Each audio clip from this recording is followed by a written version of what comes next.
Om Namo Bhagavate Vasudevaya. Om Namo Bhagavate Vasudevaya. Om Namo Bhagavate Vasudevaya. Om Namo Bhagavate Vasudevaya. Tai gerai, mes tada pratęsim skaityti Šrimad Bhagavatam. Trečią skyrių, 25 tekstą. Trečią giesmę, 25 skyrių, kuris vadinasi pasiaukojimo tarnystės didybė. Ir ketvirtą skyrių pratęsime. Mes, kas nežinot, vakar šnekėjom, kaip Kapila Deva, tai yra Dievo asmens inkarnacija, nužengė į, reiškia, iššias Devahutį, jo jogės, ir kalbėjom vakar apie užuojautą, apie kaip jisai pajuto užuojautą, dėl to apsireiškė, reiškia, pas Devahutį iššias, iš užuojautas. Ir atėjo duot mokymą žmonijai. Šnekėjom, kaip didžios sielos nusileidžia iš, reiškia, dangiškų planetų, iš dangiškų pasaulių, tam, kad gelbėti žmonės, reiškia. Nes žemėje mes gimstam gana žemos sąmonės. Tam reikia didžios sielos, jos išgyvena rūpestį, natūralų rūpestį, taip kaip ateitum į darželį vaikų ir matytum, kad nėra auklėtojų. Reiškia, ir vieni vaikai gyvena. Jie bando virti valgyti, bando valyti grindis, bando rengtis, škotis. Po to imituoja šeimas ten, bando draugauti.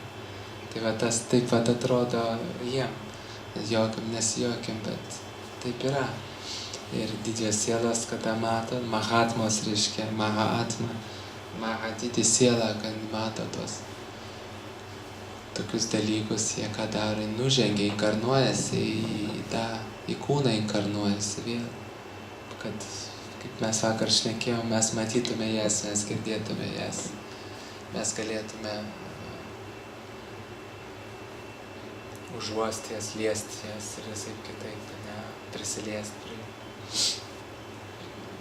Ir Kapila Deva, reiškia, jis buvo Dievo inkarnacija ir atėjo pas Devahutį, kad duotų tą žinojimą žmonėm. Ir toliausiai, reiškia, jo mama, Devahutį, klausė, Kapila Devas, papasakok man dabar apie Dievo žaidimus, apie dvasinį tobulėjimą ir taip toliau, ir taip toliau. Ir Kapila Deva jis pradės pasakot, tos pamokymus duot savo mamai. Ne? Nes vyras buvo jau palikęs šeimą, Kardama Munis buvo palikęs šeimą. Tai mes ketvirtą tekstą skaitysim.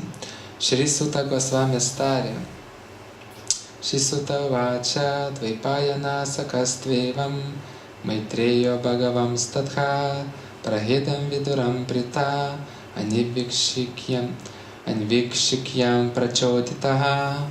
Šri Suta Gosvamis tarė, galingasis išminčius Maitreja buvo Vyasadevos draugas. Pasidžiaugęs Vidūros klausimais apie transcendentinę išmintį, jis su kvėpimu ėmėsi į juos atsakinėti. 5 tekstas. Maitreja vača pitari prasthiternayam ranyam Matu priya chikirshaya tasmin bindu sareva cit Bhagavan Kapila kila. Maitreja tarė, kai Kardama pasitraukė į mišką, čia Devahutį vyras, reiškia Kapilos tėvas. Kai Kardama pasitraukė į mišką, viešpats Kapila, nenorėdamas liūdinti savo motinos Devahutį, pasiliko prie Bindų Sarovaros ežerų. Na, mes šitą esam skaitę. Va. Ir tada Devahutį jį pradėjo kreiptis ir klausti apie Dievo žaidimus. 8 tekstas. Tasyatvam tamasondhasya dushparasatya paragam sachakshur janmanam ante labdham metvad anugrahat. Tik tu valdove, čia motina sako sūnui, tik tu valdove gali padėti man įveikti tamsiausią neišmanimą ir išvysti šviesą, nes tu esi man transcendentinė akis, kurią po daugybės gimimų aš gavau tavo besąlyginę malonę.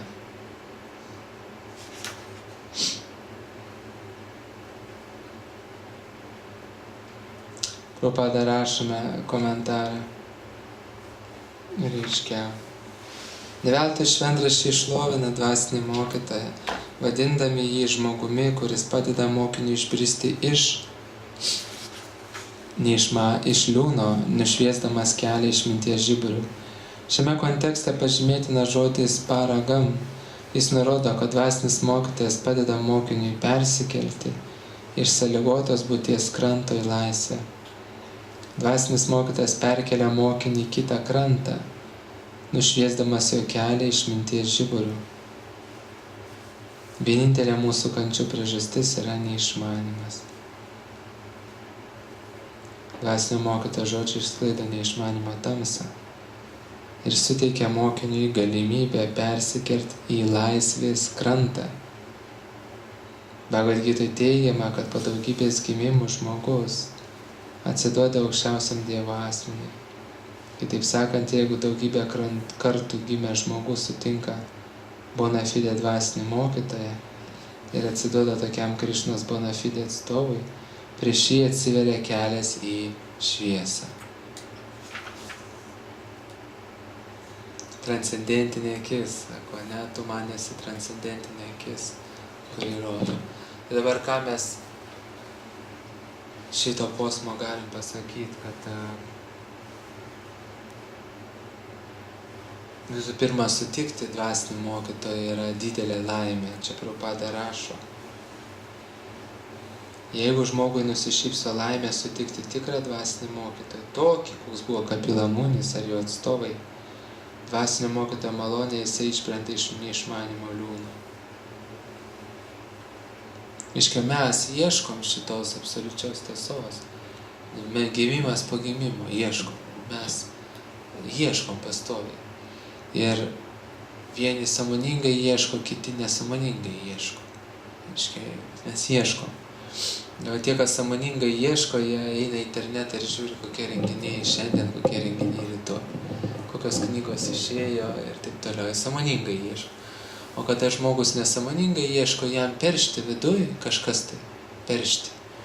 Jis kažko tai neranda, jam kažkas tai neaišku, jam kažko trūksta, jisai stovi ieško. Nesąmoningai jis nesupranta, kad jis ieško Dievo, absoliučios tiesos, bet jam neramu viduj, jis nėra pasotintas, nes mes, kai kažko nerandam, mes neramus. Tai taip. Nepasotinti esame. Jeigu žmogus yra alkanas, jis ieško ko? Maisto. Jeigu žmogus jam trūksta šlovės, jis ieško šlovės. Ja. Jeigu jam trūksta pinigų, jis ieško pinigų. Jeigu jam trūksta grožio, jis eina ieško, kur jam tą grožį duos. Ne? Tas kirpėjas. Tas makijažas. Jeigu jam trūksta antros pusės, jis eina, ieško antros pusės. Taip, mes ieškom. Ir kada žmogus, jisai atrodo ir tą turi, ir aną turi, bet jam vis tiek kažko trūksta. Tai va tie, kas yra neįsisąmoninę, jie nesupranta, ko jiems trūksta viduj. Jie jaučia, kad jie kažko ieško. Jie net neįsisąmoninę, ko jiem trūksta. Kai būna žmogus, sako, man blogai, ne? Tada klausia, kodėl tau blogai? Sako, nežinau, bet man blogai. Tada jam padedi išsisavinti jo troškimus, savo pačio troškimus. Ir jis atrandi, kad tas blogumas yra dėl to, kad jisai tam tikrų troškimų neišpildo. Bazinių troškimų. Yra baziniai materialūs troškimai, baziniai ir pagrindiniai troškimai. Ir baziniai dvasiniai troškimai. Tai materialūs troškimai yra, kad turėti sveikatą, gerą sveikatą. Tai yra bazinis troškimas. Jeigu žmogus neturi sveikatos, jis viduje neramus yra, negerai. Toliau turėti ko? Pastogę. Taip, turėti pastogę, kur gyventi. Turėti pinigų, už kurios gali nusipirkti maisto, drabužių. Tai esminiai poreikiai tokie. Turėti draugų, yra esminis poreikis. Turėti mylimą darbą. Ne šiaip darbą, bet mylimą darbą. Yra esminis poreikis, bazinis poreikis. Jeigu tas poreikis neišpildomas, žmogus negali ramus būti. Nesvarbu net vieną, jeigu jis, pavyzdžiui, negali drabužių nusipirkti, viskas, jam net šito poreikio, jeigu jis neįgyvendina, nebus gerai. Čia mes kalbam apie mūsų sąlygotą būvį tą lygį, ne? Toliau poreikis jo profesijai, jeigu jis dirba tai, ką nemyli, jis nebus niekad laimingas. Nu, iš esmės. Nes tai užima 8 ar 10 valandų per parą ir jis, jeigu daro tai, ką nemyli per parą, jis nebus laimingas. Ir aišku, pats didžiausias tai yra, kada jisai neturi antros pusės ir vaikų. Tai va. Čia yra pats, jis gali turėti viską, jeigu šito neturi, jam yra blogai. Ir jeigu ateina žmogus, sako, man blogai, tai jūs tikrai rasit kažkurį iš šitų troškimų neišpildytą. Ir tu nieko nepadarysi. Piliulės nėra nuo čia. Nėra tokių stebuklingų piliulių, kur prarijus tau materializuojasi vyras, žmona, arba ten pakvietimas iš darbo mylimo ateina, tai pakviečia. Nėra piliulių. Čia yra karminiai dalykai.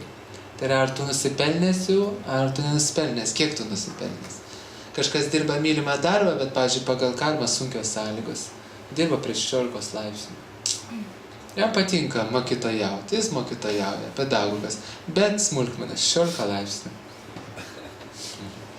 Na, kažkam patinka grožis, patinka, bet jo studijoje grožio tenais, ne tapybos. 15 laipsnių. Na. Arba jis dirba maloniam darbe, bet šefas jį. Jam pati veikla patinka, ja, pavyzdžiui, koks daktaras, bet virš jo stovintis jį gramda. Jis koks organizatorius, virš jo stovintis grandyje, aukštesnė organizatoriai gramda. Tai yra karminiai dalykai. Arba jisai randa antrą pusę, kurią myli ir pikšt, įmiršta. Ir po to neberanda visą gyvenimą. Net iš tolo. Neranda. Būna tokių žmonių. Ir dažnai. Bet praranda ir viskas.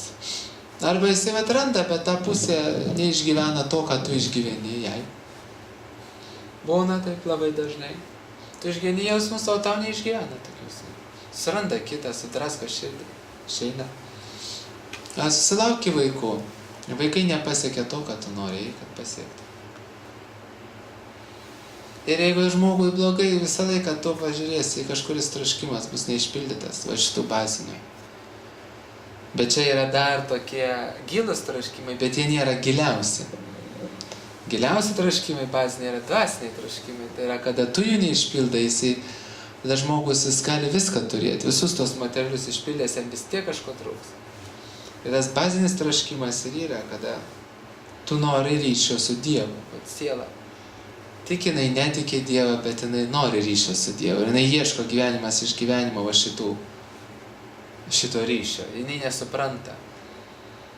Žmogus dažnai galvoja, ai, man reikia galbūt čia daugiau pinigų, daugiau šlovės. Jis nesupranta, kad tas tikrasis poreikis yra Dievo, bet jis nedasikasa iki to. Jis kažkur kitur suprojektuoja tą norą.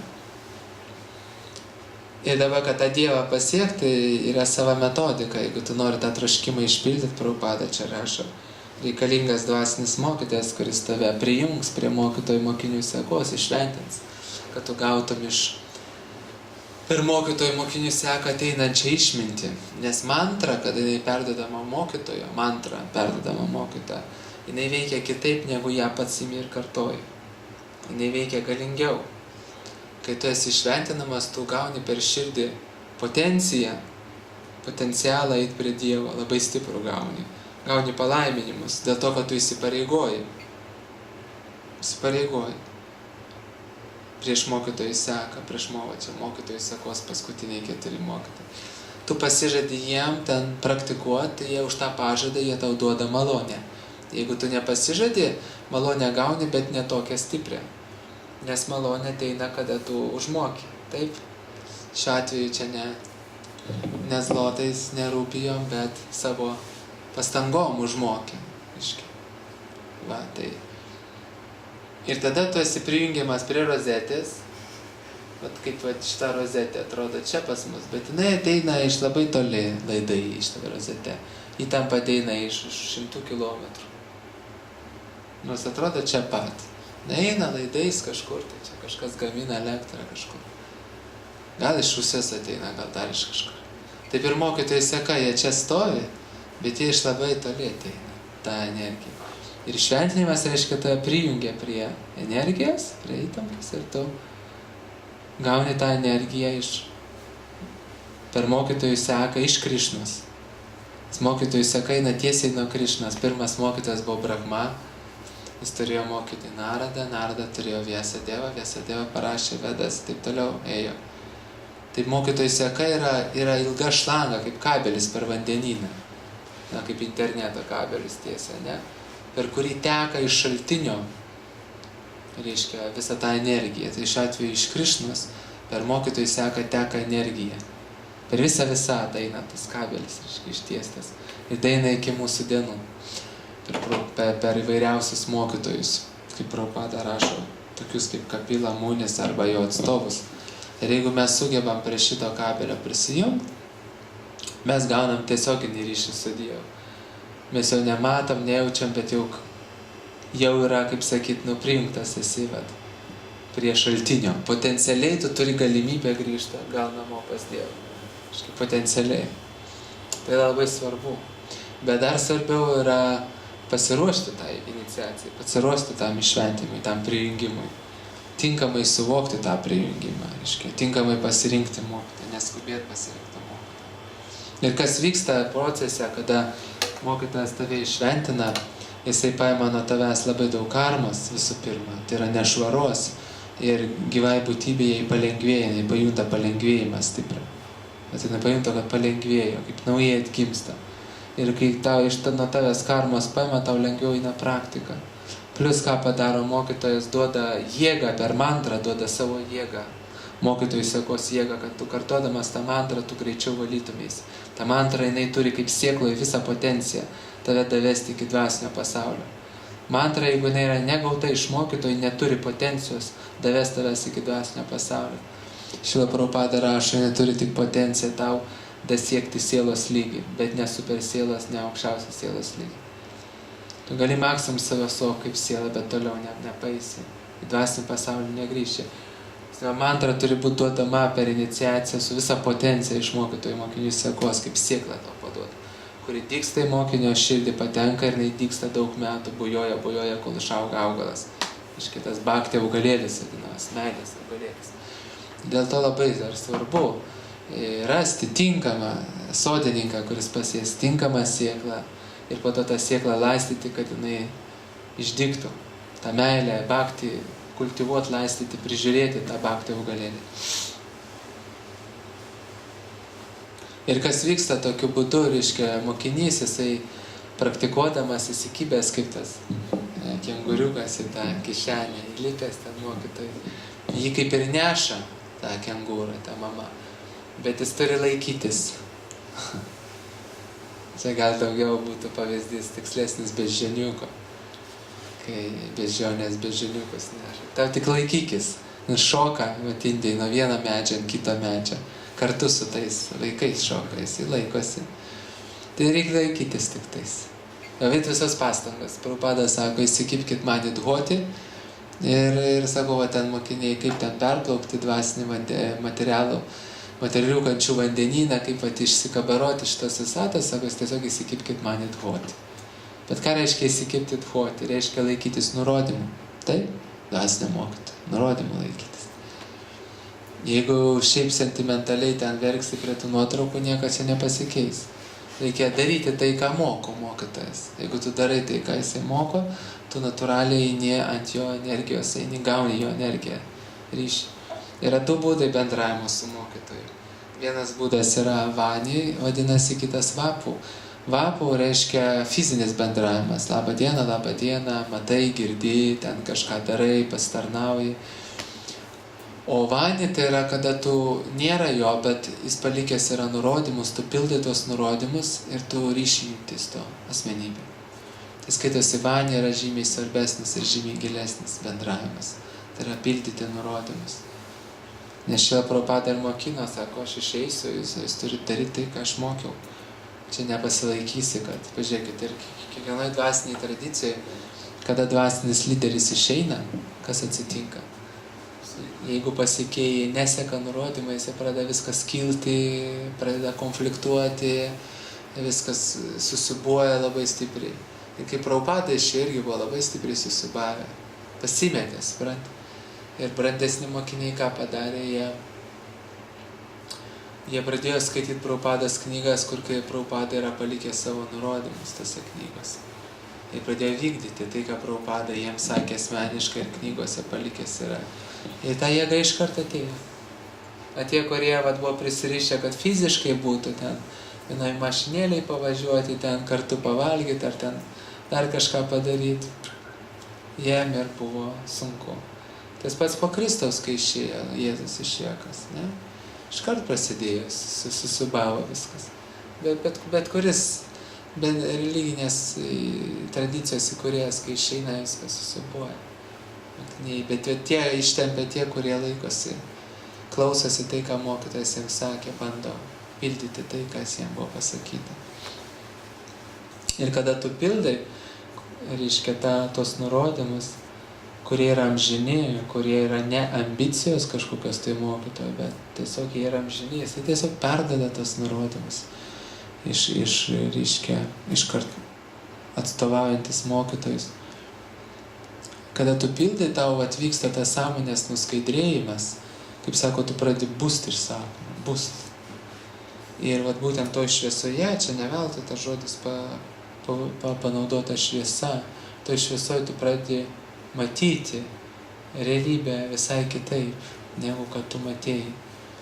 Ir tau tikrai ta žodžio prasme atrodo, kad tau nušvietė su žiburiu kažkas. Nes tu pradedi matyti realybę visai kitaip. Tai aš tosiu paprastą pavyzdį, tau atsiranda potraukis Dievui, jo, ką reiškia potraukis Dievui, reiškia tu realybę kitaip pradėjai matyti, tu pradėjai gyventi ir matyti, kad šitoj realybėje, kurioje tu gyveni, reikia Dievo. Tu ją matai kitaip. Reiškia, tu suvoki, kad ta realybė, tu pradėjai matyti, kad realybė be Dievo yra kančia. Tau matymas pasikeitė. Pavyzdžiui, obuolys be Dievo yra kančia. Jeigu tu valgai neaukotą obuolį, tu patiri kančią. Ateina toks laikas, kai tu valgai neaukotą maistą, tau blogai vidui. Tu sveiksti, reiškia. Kol tu sergi, tu valgai neaukotą maistą, tau jokių problemų. Bet ateina laikas, kai tu valgai neaukotą maistą, paragauji, ir tau negerai yra. Nes tu junti, kad karmą gauni, apsiterši. Ir tas maistas neaukotas toks grubus yra. Nėra šilumos, jis toks kaip plasmasinis. Valgai jį ir ir viskas. Nėra šiltos energijos, nėra bhakti, meilės nėra įdėta. Jis tiesiog nuskiptas. O paaukotas maistas, jis turi savyje meilės, tokia šilta energija. Ir aš atsimenu, tą pradėjau jaust, kai 8 metus kažkur valgiau dieną dienon aukotą maistą, kažkur po 8 ar kiek ten metų aš pradėjau jaust skirtumą tarp aukoto ir neaukoto. Ir dabar, kai kas nors pavaišina, jeigu tu nežinai, tu paimi ir tu gali pasakyti, ar čia buvo aukota ar nebuvo aukota. Ar buvo silpnai aukota, ar buvo stipriai aukota. Gali tik neatskirti tarp silpno paaukojimo ir visai neaukojimo. Bet kada gerai aukota ir neaukota, iš karto atsiskiria maistas. Labai subtilus, tas pats obuolys. Reiškia, tu realybę kitaip pradedi matyti. Tu matai realybę, kad realybė yra prasminga tada, kada yra šalia Dievas. Lygiai taip pat tu, pavyzdžiui, kažkokius tai gauni, pinigus gauni. Ir jeigu tu leidi savo malonumą, tu nematai prasmės.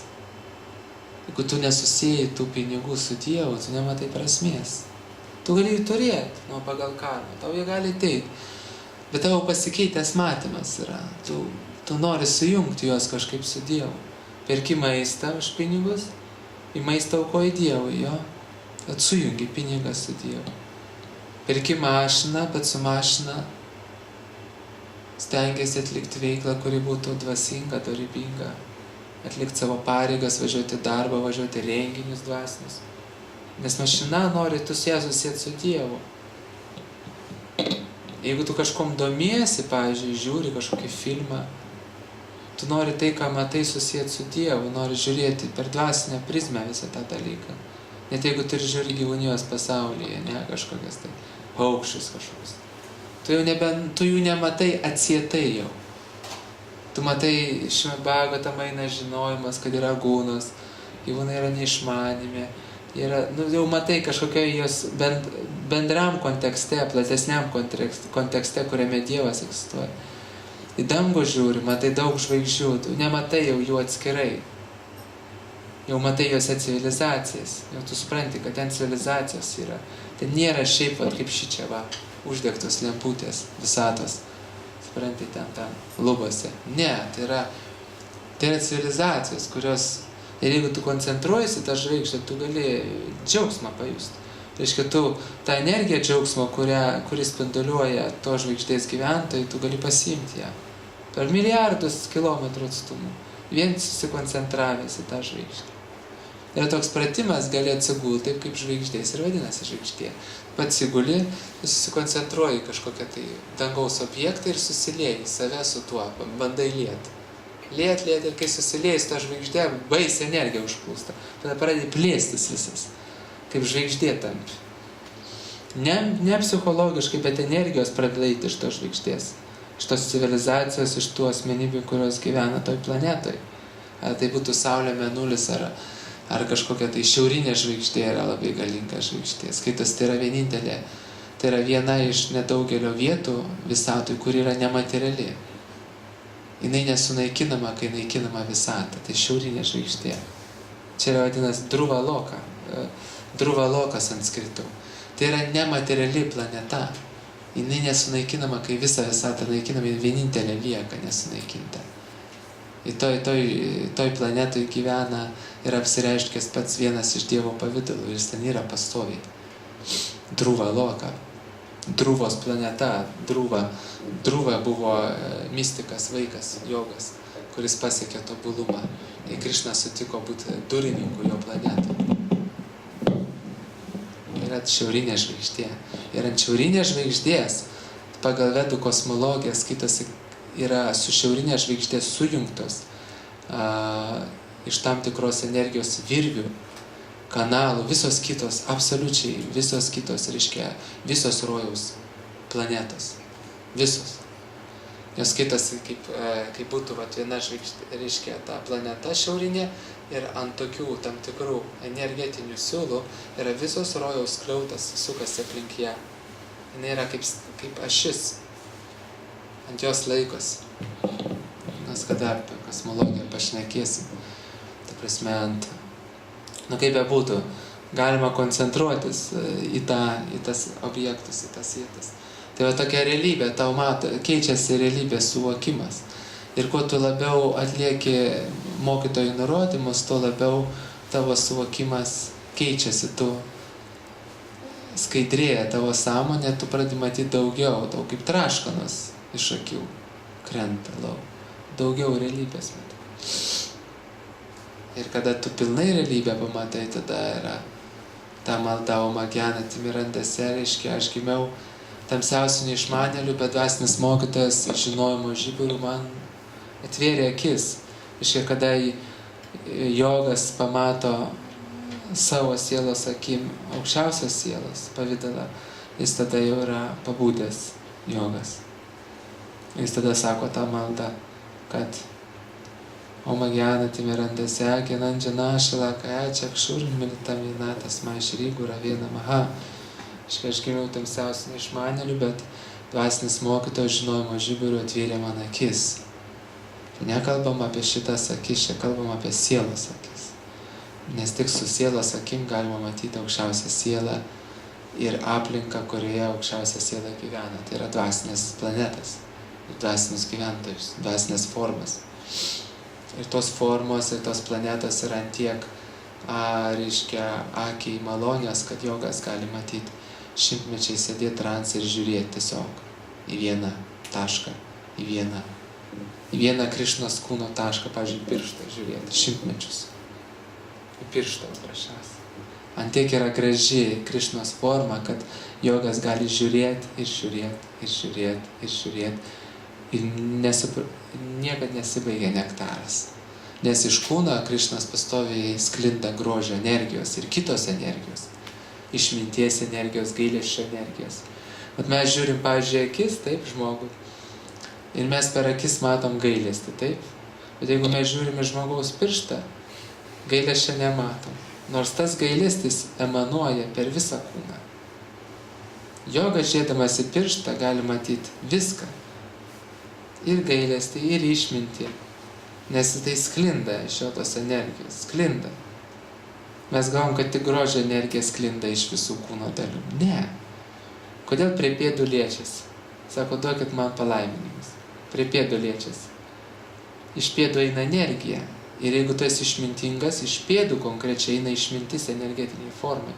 Ir tu kai prisilieti prie pėdų, tu paimi energiją ir dedi čia. Kaip ir ranką, kaip įmerktum į tešlą ir patačiai. Čia toks labai grūvus palėjai. Tai įmi.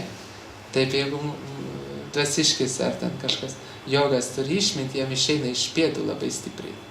Būtent per pėdas, per akis, per delnus eina ta energija.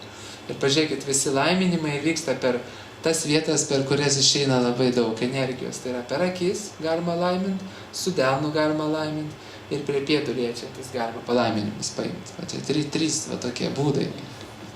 Dar su delnu laimina, kažkokia mūdra daro, kuris suaktyvina tą centrą, jo kažkokias tas mūdras arba su delnu deda, arba už pėdų įmi, per pėdas išeina. Jeigu žmogus nešvarus, per pėdas išeina nešvari sąmonė ir jisai gauna nešvarą energiją, tas, kuris prie pėdų liečiasi. O jeigu yra švaresnė, jis gauna švarą. Kodėl per vestuvės lenkiasi ten prie tėvų?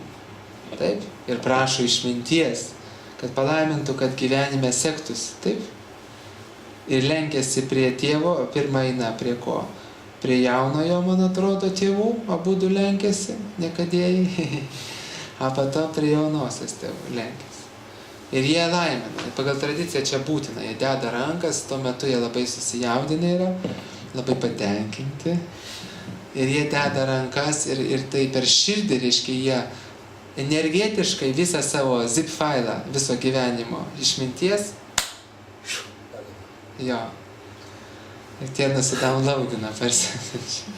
Na tuo metu persideda kažkokiu, nes energetinis persidavimas jis yra visai kitoks, jis greitas. Pažiūrėkit, kaip tos raganos ten perdeda netikrom prieš mirtį, padeda ranką į ranką ir viskas, štai perina gale. Labai greitai. Greičiau negu internetą.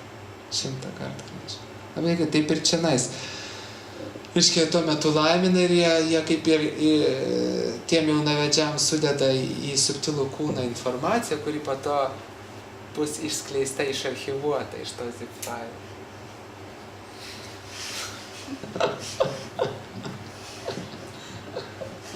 Išarchyvuota.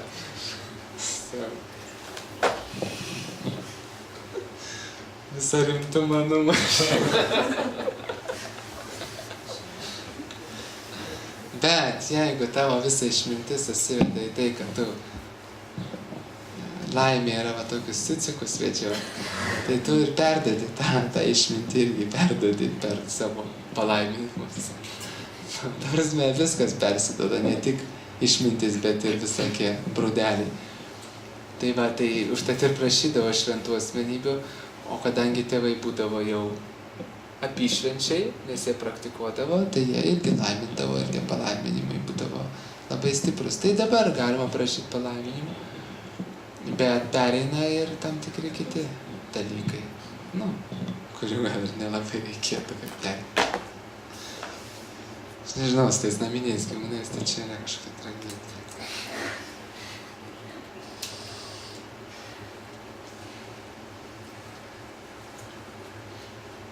Jie susilvė, pastebėjai, jie antiek yra ištroškę energijos, kad jie prikausto dėmesį. Nepastebėt, kodėl dėmesys prisikausto žmonių prieinaminių gyvų. Jie klaikiai nori tos energijos, jie spinduliuoja pastoviai, liesk mane, glostyk mane, atkreipki mane dėmesį, jie spinduliuoja pastoviai. Ir žmogus, kadangi jisai sujungtas, jeigu jis prisirišęs, jisai sujungtas, jiems siunčia tas signalus, jis pastoviai liečiasi. Jie nesupranta, kad negali be to gyvūno. Negali, jam vat, kaip be mobilaus. Vat, tu gali labai svarbų darbą daryti, tau skambina, tu vis tiek keli. Įprotis. Tai jau kaip ir programa. Taip ir čia vat, gyvūnai kažkas tai yra ir to jį nedarai, nors tai yra, gali būti visiškai nebūtina to daryti. Jis menkiausias noras ir to jį nepildai tą norą. Tai va, ir su tokio žmogaus maistą valgant, tu gali perimti potraukį gyvūnam. Gaunant laiminimus gali perimti potraukį gyvūnam. Potraukį, jeigu jis turi, tai čia gyvūnam, tai čia, kaip sakyt, menkniekis. Bet jeigu jis turi potraukį ten, pavyzdžiui, piktas yra, nevaldo pykčio, nevaldo geismo, nevaldo pavydo, visai pereina. Ten, kuris lėtėsi, po to tu lėtėsi, tai pereina.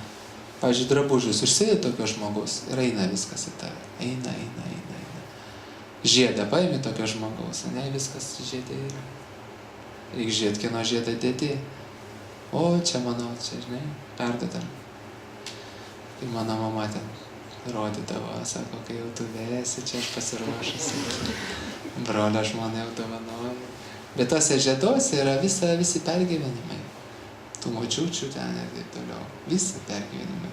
Dar reikia pagalvoti, ką tu ten imi. Su vandeniu neusiplauni? Nu kur su vandeniu čia neplaus? Ne, šiaip tai išsivalo. Daug išsivalo su druska. Druskinga, bet gali metalą pažeisti. Nenusimanautų, bet labai gerai druskingas vanduo, kai daug druskos ir tada išlaikai išvalo, bet tai va, su tais palaiminimais ir su ta realybė, kada iš gurų jinai plečiasi ir gaunama jinai skaidrėja, kaip sako, vat, kaip tam filme, Neo pamatė matricą, ne? Jis pamatė pilną tą matricą, kad visas pasaulis sudarytas iš skaičiukų, iš programų. Taip ir mokinys, kada jisai padaro pažangą, jis pamato, kad visas pasaulis sudarytas iš energijų, kurios žaidžia, kurios programuoja tavo realybę, energijos. Ir kada jis tai pamato, jis yra išsivadavęs asmenybė.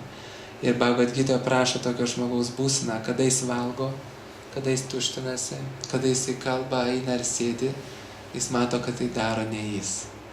Įsivaizduoji tokia būsena, tu valgai, tu suvoki, kad nieko bendro neturi, absoliučiai. Nieko. Vaikštai. Tu visai kitai platmėj egzistuoji. Tu kaip siela nevaikštai va šitaip. Siela taip nevaikštai. Siela neguli šitaip. Kaip mes. Siela taip nevalgo.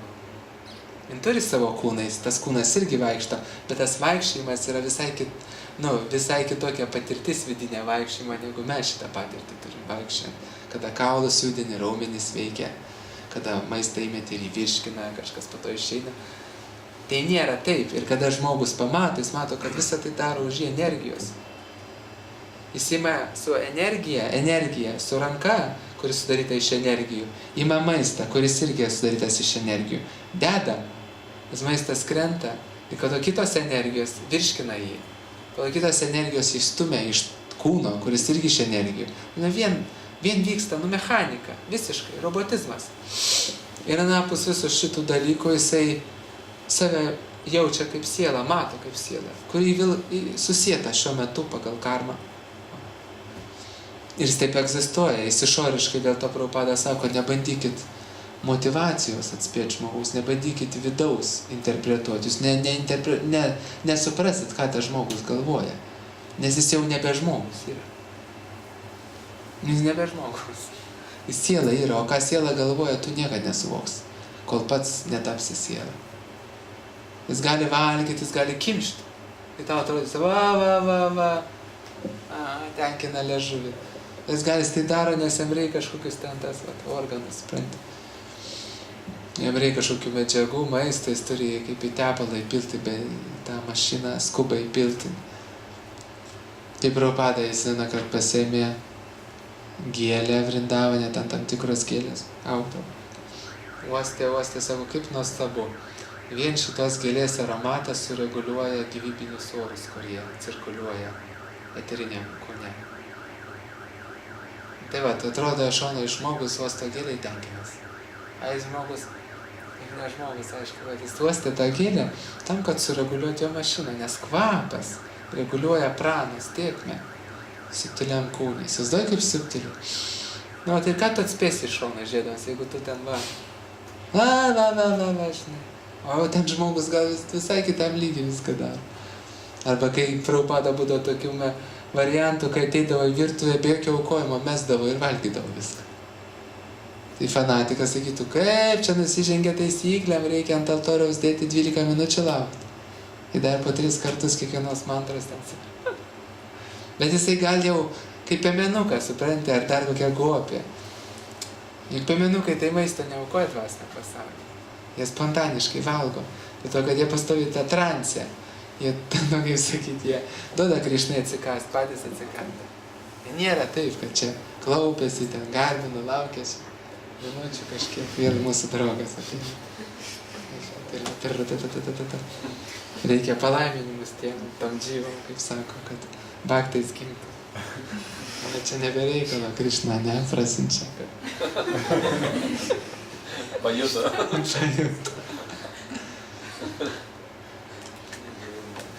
Tai va, tai irgi rašo, jie piemenukas paima į tą pienę, kiša į burną Krišnai, ne, kaip Krišna užsimerkęs. Įkiša į burną, žaidžia. Jie neužsiminėja šitais dalykais, kažkokiais aukojimas. Jie pastoviam aukojame, jie pastoviuose mintyse apie Krišną. Man buvo vieną kartą tokia, labai gerai baktas vienas, kai nuvažiavome į Indiją, nusipirkom ledų, tokių vaisinių, labai karšta, tai labai norisi tų tokių, žinai, iš sulčių, kai jis šalta. Jis kaip sakyti, jos išlukštan iškart pradėjo valgyti. O aš tada buvau gal ten 3 metai tik praktai. Tai sakau, kaip čia jūs neaukojat? Sako, Krišna yra virškinimo ugnis, jis virškina. Ir po to daug metų praėjo, aš suvokiau, kaip galima iškart valgyti, iškart aukoti. Nu kaip, jeigu tu suvoki, kad tu realiai nevalgai, nu kaip sakyti, tu netyri. Ir čia Krišnos energija, ir čia Krišnos energija. Kodėl aš tik maistą turiu aukoti, aš turiu ir kūną aukoti. Nes, ir čia tas pats, tik čia vienokia forma, čia yra ledo gabaliukas, o čia yra kaulai ir taip. Čia ir tas, kaip žinai, aš nesakau, kad tą reikia daryti, vis tiek aukoji, bet jau kai reikia skubėti, ar ką tai imi, meti ir kaip auką, kaip į šventyklą, žinai, taip labai viskas ir tu junti, kad tu priima Krišną tą, jeigu greitai, nuoširdžiai tai padarė. Tai tada tik supratau po daug metų, kai ta sąmonė praskaidrėja, kad tai galima padaryti, žinai, kartais, kad nėra vien tik tai standartas, kažkoks tai, vat, tiek minučių, tiek. Prabhupada paliko, kad mes sektume to standartų ir kad tobulėtume kitiem bet kada pa žmogų biškai kitokią sąmonę jis gali ir greitai paaukoti tą maistą. Jeigu yra sąlygos neleidžia, pavyzdžiui, kažkur skubėti, tau reikia greit paaukoti, tiesiog susikaupi ir paaukoji per minutę, per 10 sekundžių. tą širdį dėti, sako, Krišnai pasiūlai. Vieną kartą vienas pasakoja, reiškia, bhaktai. Tas buvo bhaktas toksai labai jau spontaniškas. Ir pastoviai šūkaudavo Gauranga, Gauranga, Gauranga. Gauranga tai yra vienas iš Krišnos vardų, žinai. Tai vienas iš Čaitanės vardų. Tai sako, tie bhaktai, sako, mes nuėjome į Rūsį. Ten buvo daug maisto sudėta ir visi valgyt norėjo. Sako, mes norim valgyti. Sako, Gauranga! 4 lentyną paaukota. Sausainį. Pasakė, visas kitas liko neaukotas. Būna, kurie ateina, visą obelį paaukoja, ten viskas skinė kaip prasata. Arė, Krišna. Visą, žinai, medį, kaip sakyt. Taip pat neaišku, kaip klausimas, ar kitais metais jau aukoti galėjo.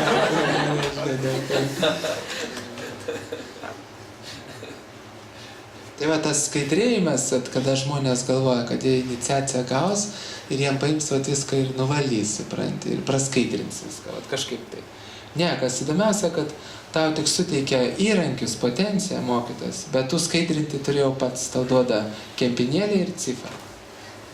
Na, ir tada tu jau ten turi save, va. Jie neplauna už tavęs. Jie tau duoda į rankas potenciją, galią, įrankius, ginklus, kaip sako, prieš iliuziją ir tu pradedi save prausti. Ir tiek, kiek tu nusiprausi, tiek, kiek tu švarus. Bet va tas matymas, va tas realus, kaip sakyti, regėjimas, jis iš tikrųjų vyksta ir neįmanoma paaiškinti, kaip jisai vyksta. Nes realiai va, psichologai negalėtų paaiškinti, kaip va, per kažkokius tai iniciacijas, praktikuojant, tau keičiasi realiai matymas. Tu matai tos pačius objektus, bet tu suvoki jas visai kitaip, suvokimas atsiranda. Realus matymas atsiranda visai kitas. Aš jau nekalbant, kada tu realiai kažką kitą pradedi matyti, realiai kažkokią kitą dimensiją pradedi matyti, dar kažką.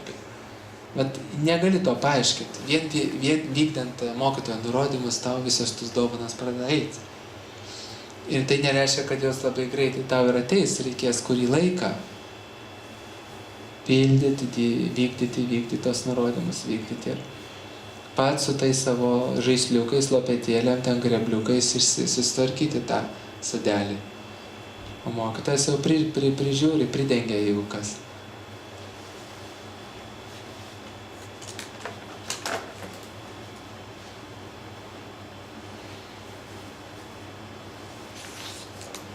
Devintas tekstas. Ya adya bhagavan pumsam išvarovai bhavan kila lokasya tamasandasya čakšų surjai vaudita. Tai esi aukščiausiasis Dievo asmuo, visų gyvų esybių šaltinis ir aukščiausiasis jų valdovas. Tu kaip saulė, kuri patekėjo virš pasaulio, kad savo spinduliais išsklaidytų jame tvyrančią neišmanimo tamsą. 10 tekstas. O valdove, būk maloningas, išsklaidyk mano iliuzijas. Klaidinga savimonė nutrenkė mane į tavo majos rankas ir aš ėmiau tapatinti save su kūnu ir su jį supančiu fiziniu pasauliu.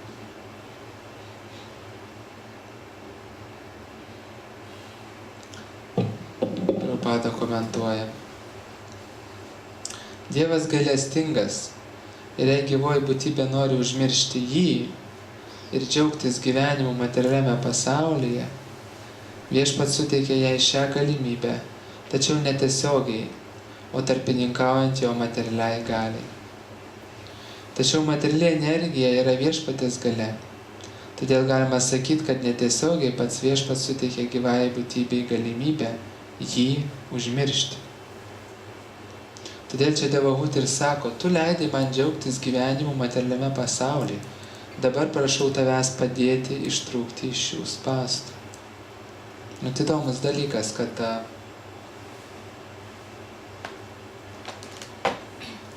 Krišna jisai nedaro jokios prievartos. O tu nori būti pamiršęs, jis tau padarys taip idealiai, kad tu pamirštum viską. Jisai žino, kad tau bus blogai, bet jis nesikiša į tavo laisvą valią. Nesikiša. Čia aš tai tą labai dažnai kontempliuoju, kada žmogui blogai, ir tu nesikiši.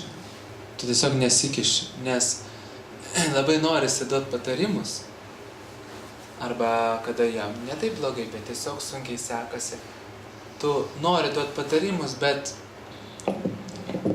matai, kad tas žmogus, jisai pats laukia, kad ten prie jo eis, kažkas kalbins ir duos patarimus. Tu nesikiši. Arba jis laukia ar nelaukia, savo liūdesį gyvena, nedrįsta.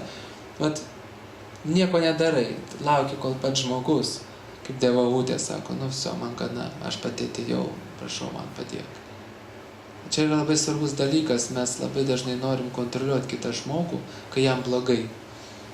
Ir tas noras kontroliuoti kitą žmogų eina dėl to, kad ir mums blogai yra. O mums blogai dėl to, kad mes prie jo prisirišę. Materialiai prisirišę. Jam blogai ir tau blogai. Ir paklausiau, kodėl jam blogai ir tada tau blogai. Dėl to, kad tu esi šlangas su juo, nustiesęs. Dabar ką reiškia prisirišęs? Reiškia, tu nuo jo priklausai. Tu iš jo linkęs imt kažką tai. Jis tave tenkina kažkokiu būdu. Jeigu jis geroj nuotaikoj, tau malonu, tu gauni šio pasitenkinimo. Jeigu jis blogoj nuotaikoj, tu nebegauni šio pasitenkinimo. Tada tu nori jį pataisyti, kad vėl gautum pasitenkinimą. Tada kaip psichologija. A čia sako, čia meilė natūralu, juk aš juntu, ką tu junti, mes persilieja, tai visi. Bet kai žinai, anatomija, kaip sako, skrodimas, padarai su peiliukais, viską susižiūri, kur kas čia kaip, tada supranti, kad... Ir tada žmogus ima kontroliuoti, ypatingai motinos vaikus kontroliuoja, nes jos drasko viduj. Tai, ką vaikas išgyvena, vietoj to, kad jos pačios dirbtų, jo, su savo prisirišimu, jinai eina kontroliuoja tam, kad jisai jai vėl pradėtų teikti malonumą. Ir dėl to vaikai pyksta. Nes jie mato, kad jie jaučia, kad ta kontrolė yra savanaudiška.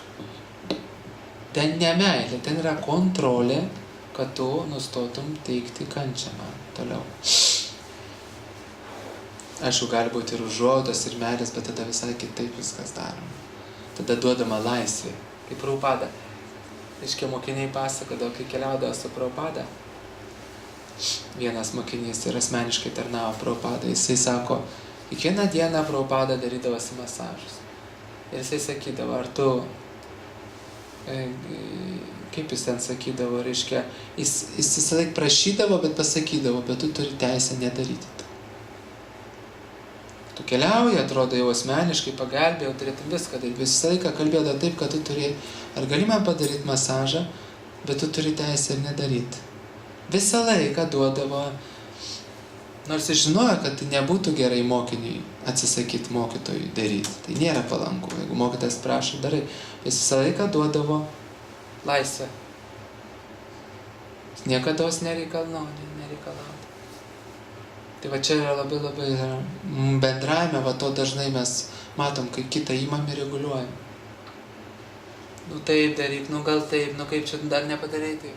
Nu gerai, tai tu jau greičiau jau.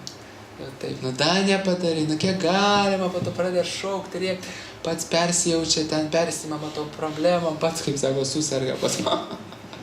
O tu palieki ramybėj, bet po to, kai giliau, sakau, pasianalizuoji, ten slypi, kad jis nuo tavęs priklauso, labai prisirišęs ir jis nori kuo greičiau tave sutaisyti, kad ir jam būtų geriau.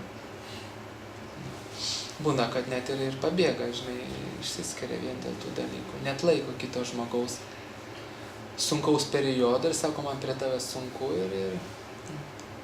Tai va, tai čia. Krišna, kadangi jis yra atsirišęs, jisai nedaro šitą dalyką.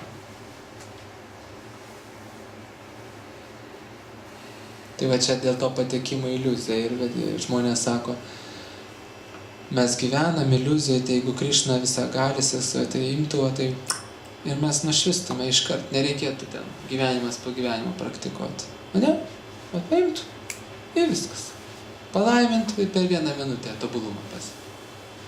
A, kodėl jis to nedaro?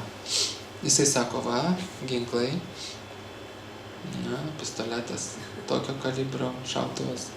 Kam reikia kokių, žinai, kaip būna filmuose. Ateini Rusai, pas kokius ten razbojnikus ir jie tai daro. Yra tokių, yra jau rimtų. Tokiais šoviniais, kur galva nuneša. Taip ir čia Prabhupada irgi duoda ginklų. Yra 16 ratai, tai yra tokia kulka į iliuziją, į iliuzinį veidrodį. Yra šiam 4 ratai, tai jau kaip tas medžioklinis. Visas veidrodis dūsta, žinai, iliuzinis. Iškart realybę pamatai, iškart. Bet kas pabandytų šiam 4 ratus sukartuoti, tai tiek sąmonė iškyla, visai kitose viską matai. Po to tai kiekvieną dieną tau gali naudoti visokius. Kaubojus, kaip sako. Bet tai klausimas, ar mes norim imti, ar ne. Tai vat Krišna jisai išdėlioja. Čitanya tai jau netgi mėto visiems, jau nereikia eiti skladuką, jau per visur, gatvėje, ne, mėto, imkit mantrą, kartokit, tik valykitės, bet neverčia. neverčia. Ir Devahutė, jinai sako, kad aš pati pasirinkau čia ateiti ir aš pati noriu išeiti. Ir prašau, man padėk išeiti.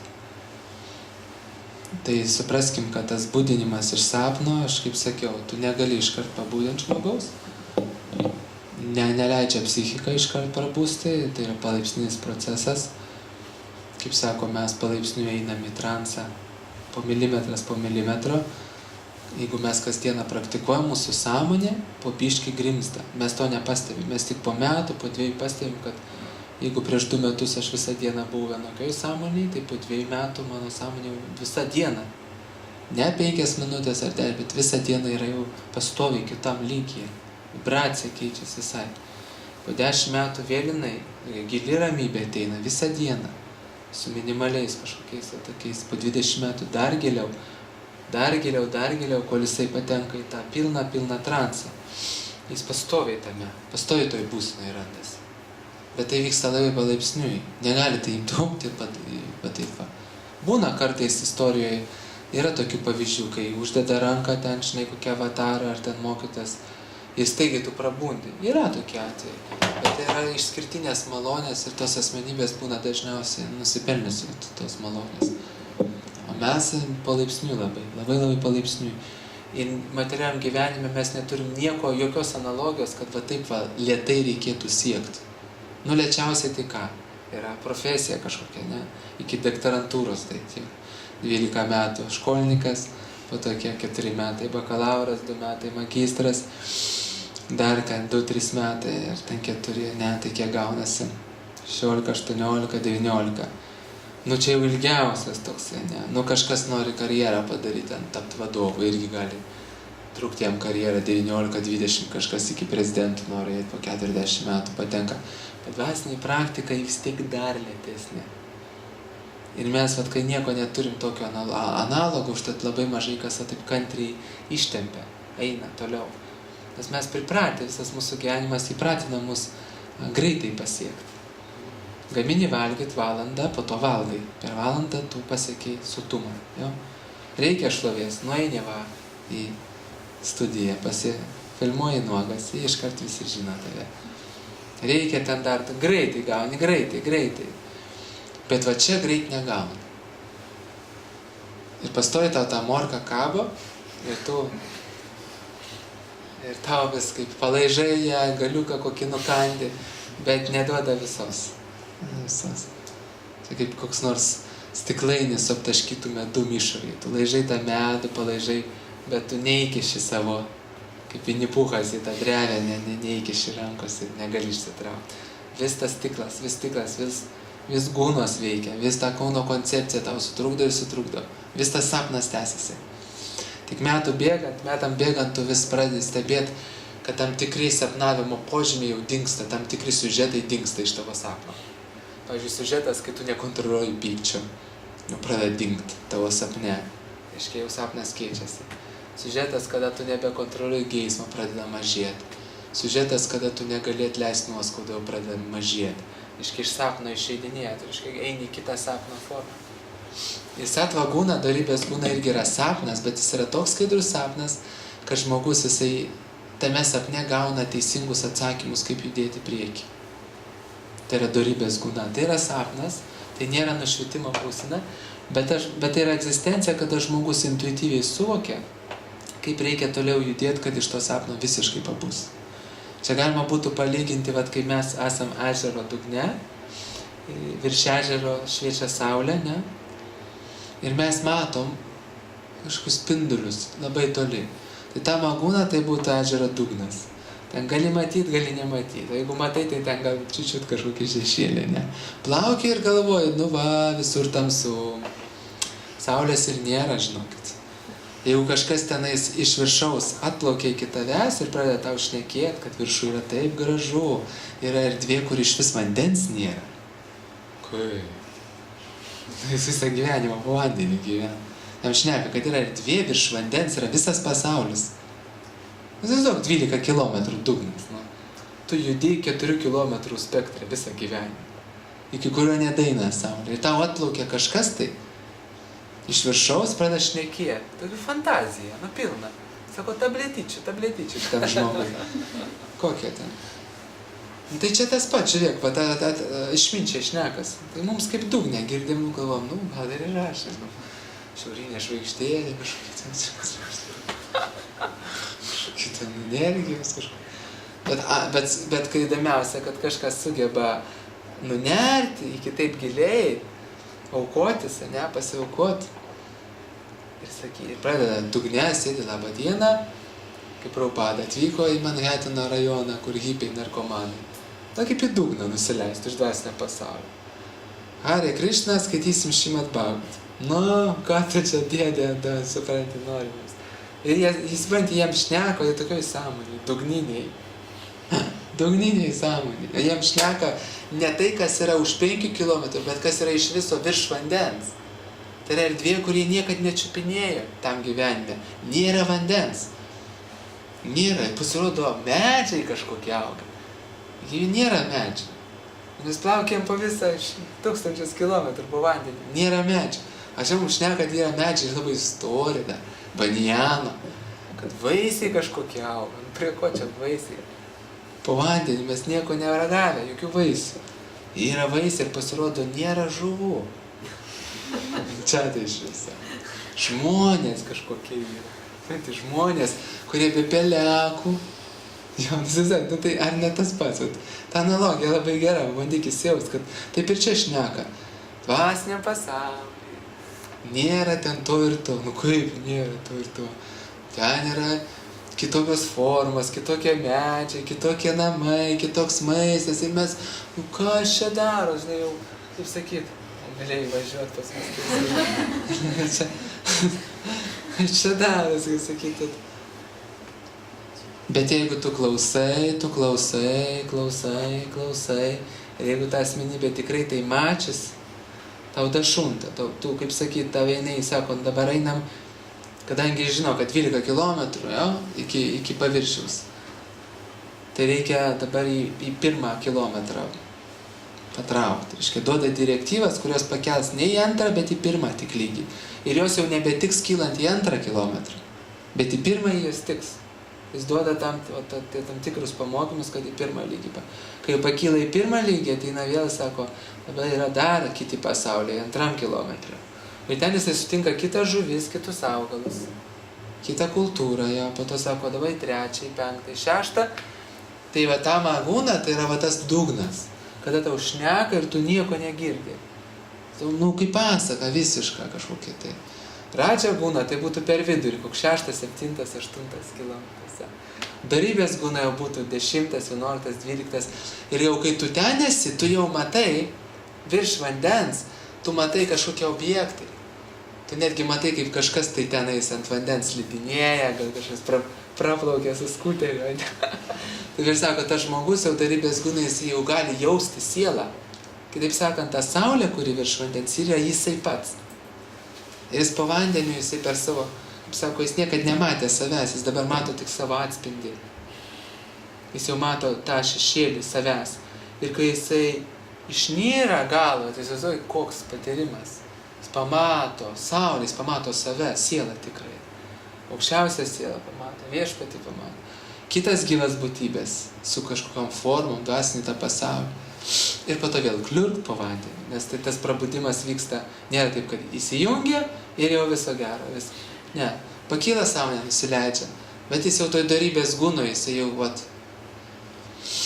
tada sakoma, darybės gūno jau tu junti save, kaip spinduliuojančią būtybę, už tavęs eina tiek šviesos ir laimės, kad tu jau šešėlį junti savęs, o kai tu pajunti tikrai save pamatai, tai krenti į transą, nes tai yra kaip atominis reaktorius. Siela turi tiek energijos, kad apie jokį miegą kalba neina, net iš tolo. Visą laiką aktyviai, visą laiką pulsuojanti, visą laiką emocijas išgyvenanti siela. Visą laiką, kaip sako, pastoviai emocijų vandeninė randasi. Nereikia bijoti emocionalumo. Emocionalumas yra tikrojo emocionalumo šešėlis. Kadangi mums tos emocijos neteikia džiaugsmo, visokie liūdesiai, pavydai, geismai, tai mes jų norim atsikratyti jo. Bet tos transcendentinės emocijos, nesvarbu kokia jinai bebūtų, Ar tai būtų pyktis, ar tai būtų pavydas, ten yra visos ekstatinės emocijos. Tai yra ekstazės apraiškos. Jeigu pyksti, reiškia ekstazė, jeigu pavydė ekstazė, jeigu geidi ekstazė. Tik tas pyktis, pavydas ir geismas yra ne tokie, kokie mes išgyvenam. Kai mes išgyvenam pyktį, mes pavargstam, mūsų raumenys įsitempia, po to atsipalaiduoja.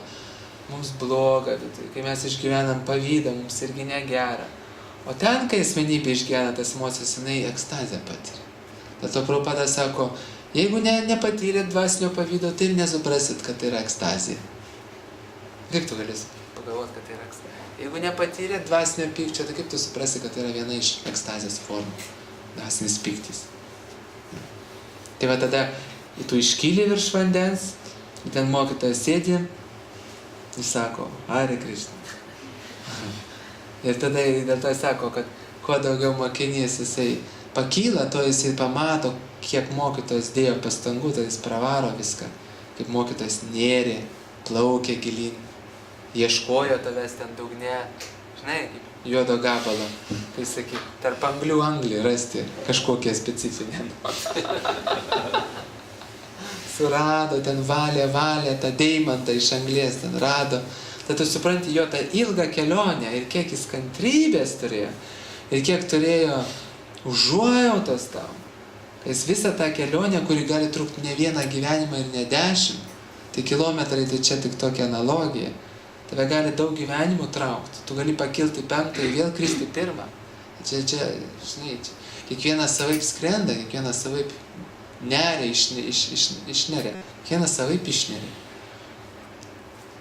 Ir va, tai būtent šiandien yra diena, Advaita Ačarjos, tai va, asmenybė šitam paveikslė su baltais drabužiais šone.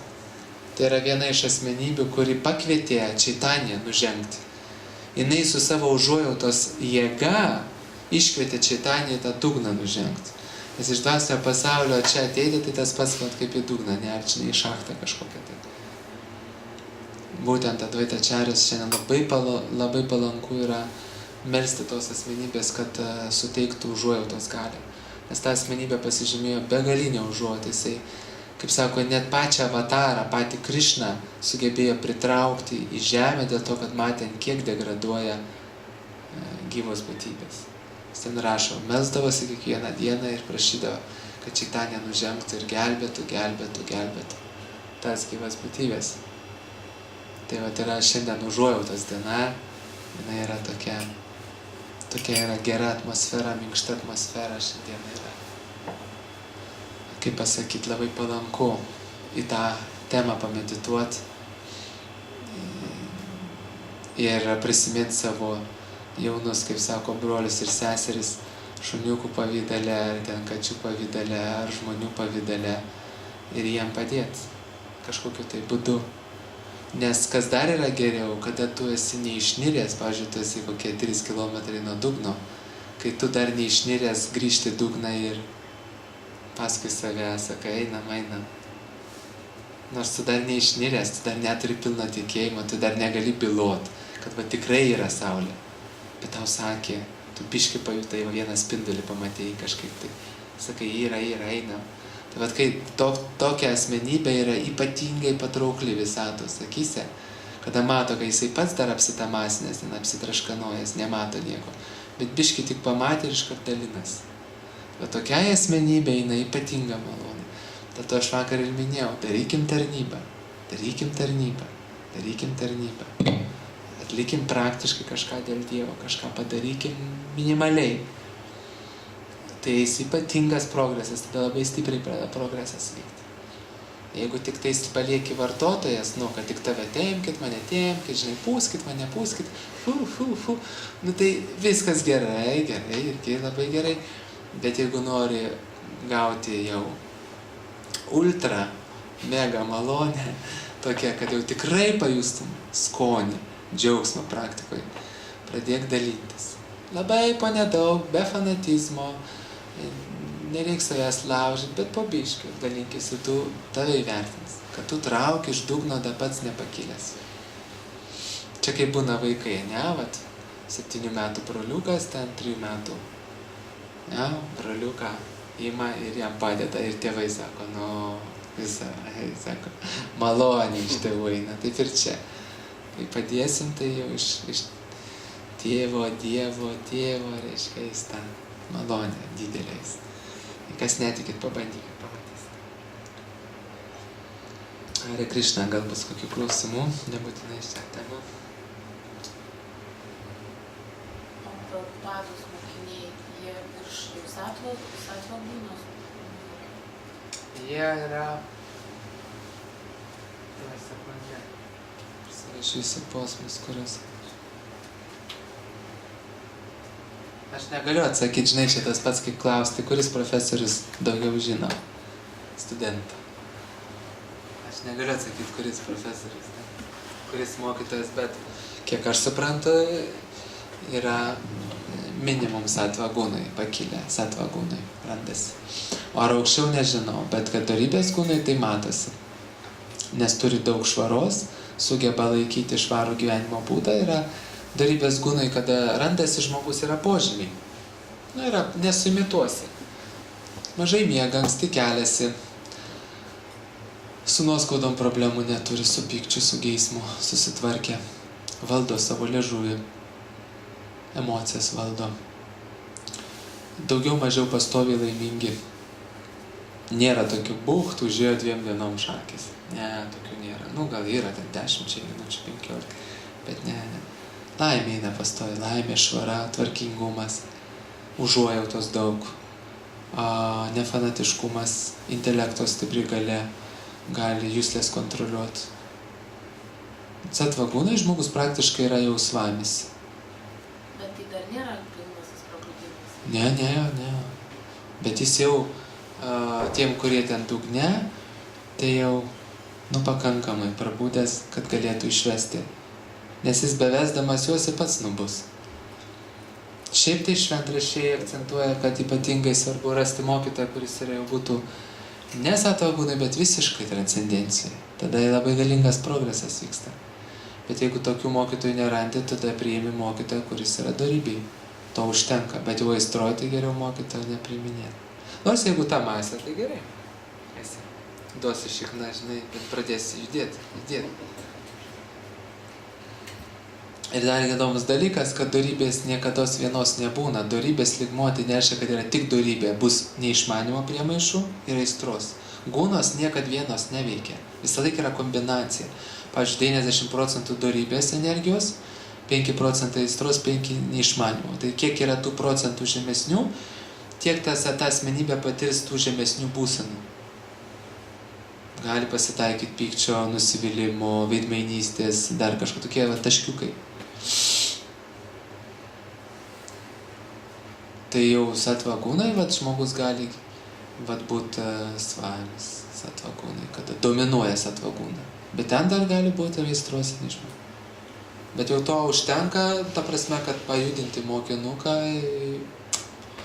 jau yra daug energijos. Ir čia iki to reikia daug padirbėti. Čia reikia 20, 30, 40 metų intensyvios praktikos ir taip jau reikia. Iki to lygio. Aš kai sakau intensyvios, tai apie 8 valandas į dieną dar. Taip, praktika rodo, matau, kad maždaug po 30 metų tokios intensyvios praktikos svame kažkokie tai pasiekė lygį žmonės. Bet būna kiti ir greičiau, žinai, kiekvien mes skirtingi, čia gal kažkas iš praeitų gyvenimų, čia gali, žinai, kokio tu gali ar vyras ar moteris, jeigu tu atsinešęs tą lygį esi, koks, čia kiekvienas skirtingai, bet praktika rodo taip, kad tai netgi iš praktikuojančių iš 101 į tą sattva išlipa po 20 metų. Kiti išlipa vėliau, bet irgi išlipa, visi išlipa. Visi, kas į tą traukinį sėdi, visi išlipa. Tai klausimas kada? O visatos matut, tas kada ten, kad tu 50 metų vėliau išlipsi ar 40 čia. Lašiukas. Ar tu po 10 metų vėliau davažiuosi, ten nereik pergyventi. Svarbu tęst, kasdieną tęst. Kasdieną tą lašiuką mest. Lašiukas po lašiukos, lašiukas po lašiuką. Bloga nuotaika, gera nuotaika, pilnatys, nepilnatys, ruduo, pavasaris, laidotuvės ar gimimas kažkieno, vedybos ar dar kažkas ten. Kiekvieną dieną diplominis ar ten liga. Tu darai. tesi ir tu keli tą sąmonę, vat. Sako, tau davė rakandus, tu dirbi. Ir viršus, kada patenkintas, vat, laimė. Ir taip pabiški iškeli save. Nes vat labai įdomi visą tą auklėje, kaip jinai nedaro prievartos. Va čia yra esminis momentas. Nieks visatai, kas yra brandus, nedaro prievartos. Tik demonai daro prievartą. Demoniškos būtybės, va ten prievarta eina. Ten yra baimė, ant baimės motyvuoja ir prievarta. Dieviškos būtybės niekada nedarys prievartos. Kodėl, sako, angelas tavo sargas nenusileido ir šitas bonkas nepaėmė, kai tu gėriai. Kodėl? Taigi kiekvienas turi. Nesikiša, jie tik meldžiasi, kad tau dašūstų. Nėra tai. Kiek narkomanų miršta nuo adatos, vat šiuo metu. Kiek alkoholiko miršta. Kiek nusirūkusių. Kodėl jų negelbėja tie angelai, jeigu jie yra, kaip sako. O kur jie yra? Vai parodė. Angelai ne demonai, jis iš tavęs negriebs iš tavęs to špricą. Jis tik tai sakys, linkės, melsis už tave ten, ar kažkaip pusdė ir tavo mokytojai. Prabhupada irgi, prie Prabhupadas kiek mokinių 5000 inicijavo, žinot kiek liko? Gal 1000 dingo iš viso. Tai čia inicijavo mokytojas transcendentiniam lygiui. Jį nuplaukė. Tai sakytų, jeigu toks mokytojas, kaip galėjo nuplaukti? Dėl to, kad jis duoda prieimą, jis duoda tavo energiją, imtavai, daryk. Va vandens butelys, apsiplauk, va kempinėlė ir muilas. Daryk. Ne, man čia nereikia. Geriau su kitu apsiplausi, ne, salumą apsiplausi. Sakys, kodėl limpa, viskas mirtas, apgašai. Ako reikėjo su kitu vandeniuko. Dar ne vėlų, ne, dar toliau. Prisimenu, buvom Be Together ir pamokslavom. Pirma dar buvo Be Together programa, festivalis. Tai kad atėjome į tą stadioną, tai pamatai tą Kali Juginę panoramą, tą vienkartų, žinai, tualetų pristatytą, 30 tokių būdų ir po to kitoj pusėj 20 palapinių alaus. Iškai į ten. Va. Visa kultūra tokia suspaustam. Ir 2 scenas. Reiškia, kaip daro. Į larioką, prigeria, po to prie scenos į tualetą. Ir vėl. Į palatkę nusiperka, vėl prie scenos salumtą. Pagurkšnoja ir tava taip. Pilnai masė, pilka. Ir dar taip perėdavo. Tos minios eidavo, pasibaigė daina, minė eina prie tualetų. Prasideda daina, nusiperka alaus ir varo prie scenos. Ir tu matai, kaip vyksta daugelio žmonių kontrolė su paprastais 2 dalykais. Su bonka ir su muzika. Tu vat, ar mes tada prekiavom prasadu. Ir tu matydavo, kaip matau. Be jokių garsiakalbių, niekam nereikia. Saky, tiesiog jie patys, kaip šuniukai. O čia yra masių kontrolė, čia jau primityvi visiškai. Bet tu matai savo akimi ir tu galvoji, tu savo. Banda, la, visi, po to jau pasibaigė reikia, arba ten kitas siunčia, žinai, ten stovi, tas nubėga, atneša ten, paduoda, po to į tualetą. Tai mes ant tos, sakau, praeinam ant tos rauto, kai jie pereidinėja su savo tais šašlikais ten sojas aukotais. Mes atsistojom, tai pas mus ten šlodavo tą prasadą ten. Eiktų. Ten pastovi būdavo apie 10 žmonių eilėj. Pastovi, nebūdavo, kad ištuštėdavo. Visą laiką pirkdavo. Tame tarpe ir Zuokas ten uostinėjęs. Bet jūs buvot nuparašę, kaip čia kaip Nieko mes nerašėm, mes prie akių gaminom. Supranti, ir gaminom taip, kad lietuvio sąmonė užkiptų. Sojo šašlykas, tomatai, reiškia fribulvytės. Niekas ten neaiškino, tai būtum įsnukį gavęs ten. Aukojimų. Tokia hebra ateidavo, kad patikėkit, sąmonė kokia, tai tarp ko jo sąmonė. Naktį po to jie dauginasi palapinėse, po to ryte eina geria, po to vėl seksas. Va, ten gyvuliai praktiškai. Tai tu supranti, kad pats toks gyvulys buvai, tai dabar kažkaip pakilai ten nuo to dugno metrą, žinai, ir daliniesi. Gyvulingai. O kaip daugiau pavadins? Apsauginis visus ten užšėlėm visus. Nes mes ten be tų higienos normų, be nieko ten buvom. Ten prie akių minkėm tešlą, ten viską darėm. Kepėm prie akių, ten žinai, tokie kvapai, kaip pradėdavo sklist. Žinai, keptuvės pilnas aliejaus, vieni tešlą daro, tešloj sojai mirko, kiti veria, treti kepa, ketvirti jau deda į lėkštutę ir duoda. Tokie konvejeriai, žinai. Ir eina tas, kvapas jų pagalios, aštrumo, surumo, viską, žinai, ten. Tu kada ten paukodavo? Mes pradžioj paukodavom vieną porciją padarai, paukoji, turi minti, kad viskas, kas bus daroma iš to bliūdo sojos bus aukota, viskas eina kaip prasadas. Nebūtinai po kiekvieną keptuvę aukoti užtenka aukoji ir sakai viskas, kas iš šitos sojos maišo, iš 10 litrų tomatų kečupo, iš bulvių maišo, viskas ir eina kaip prasadas. Nes kitaip nespėsi, taip yra, galima taip daryti. Paukoji pirmą porciją, po to paleidai. Tai geri, neatsimenu, kodėl aš tą pradėjau pasakoti, nuo ko čia nukrypom, nuo kokias. Ką? Čia laikas pavalgyti. Laikas pavalgyti. O tu kaip sugalvot, kad tokią vietą būtinai važiuoji? Tai užuojauta, tai mes žinojom, bet kai vedų centrą vysčiau, Kaune pas mus tai būdavo 30 žmonių ateidavo, 28 tarnaudavo. Visi, kas ateidavo, kas tarnauti nenorėdavo, jie kažkaip tai pasijausdavo, kad ne ten papuolė ir veikliųjų žmonių bendryje tokia buvo. Ir mes tokią nuotaiką propagavom, kad tai nereiškia, kad tu turi imti ten kažkokius projektus, ne, bet jeigu atėjai ir jeigu reguliariai lankaisi, tai jie užsikrėsdavo, kad davai, aš irgi noriu prisidėti.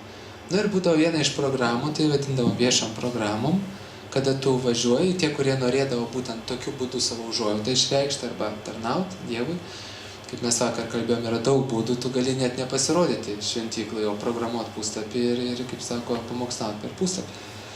Bet tie, kurie norėdavo tokiu būdu visą tą dalyką daryti, tai ateidavo ir buvo grupė, užsiperka maisto ir tai išvažiuoja naktį grįžti. Bet grįžti tai pilnoji euforija. Dvasiniai jausmuose grįžti. Paramatma klaikiai patenkinti. Tu grįžti sekančią dieną kartuoji tą mantrą, kaip natūraliai kartuojas tą šventas man malonė gavo.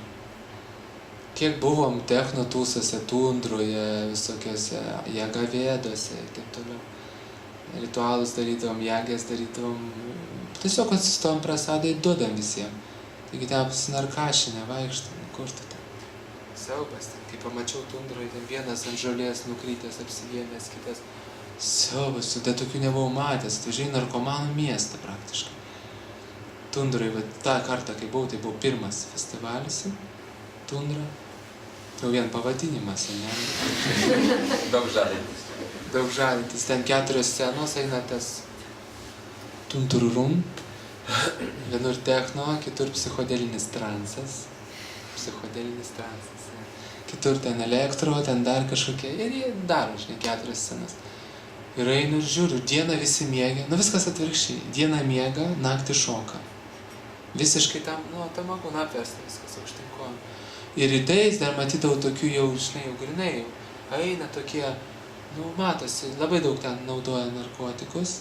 Aišku, turbūt paperka tą patikrinimą, jeigu ten atvažiuotų patikrinti, ir šakas būtų. Ten visas ir yra kaifas, kad tu užsimeti, tada šoki. Mažai kas šokdavo be žolės, be vitaminų kažkokių. Mažai. Būdavo tokių, kurie važiuodavo šiaip pašok, bet mažai, daugiau vat. Ir tada ateini ir tu žinai, kad įneši tiem žmonėm, tai prasado, tai jie dainuoja, ateina pašoka, pabūna. Kažkas užkimba, po to jie gal atvažiuos į Vilnių, ras į Kauną, kažką ras, kažkas jiem dais. Tai viena iš formų, kaip gali pamokslauti. Kažkas literatūros net nusipirkdavo.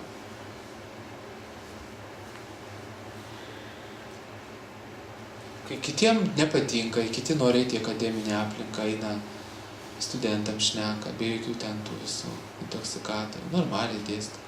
Kitiems sako, aš nedanešu kitos akademinės, reikia eiti su jaunimu šiaip, bazarint, Yoga rave, ten partį padaryti, dar kažką, mantrų biškį duoti. Visi kažkokie taip. Tai va tas, kas daro, jis va gauna tą malonę.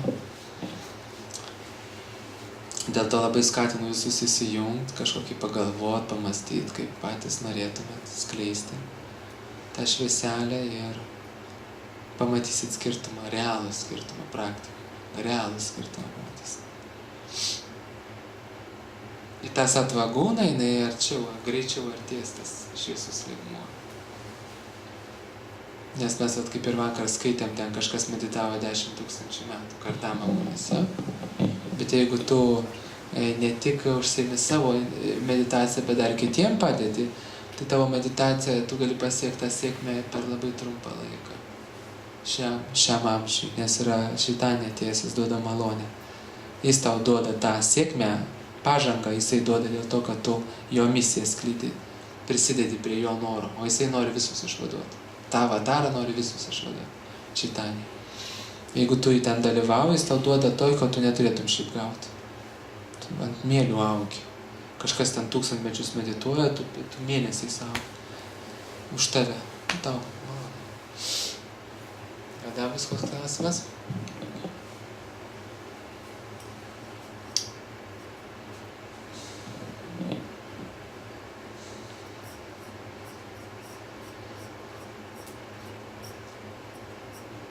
Krišnai patinka, jeigu mes mantrą kartuojame? Ar Krišnai patinka, jeigu mes mantrą kartuojame?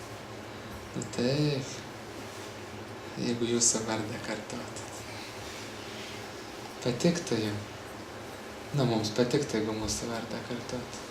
Skaitas, net jeigu mes iš pykčio kartuojame, vis tiek Krišnai patinka.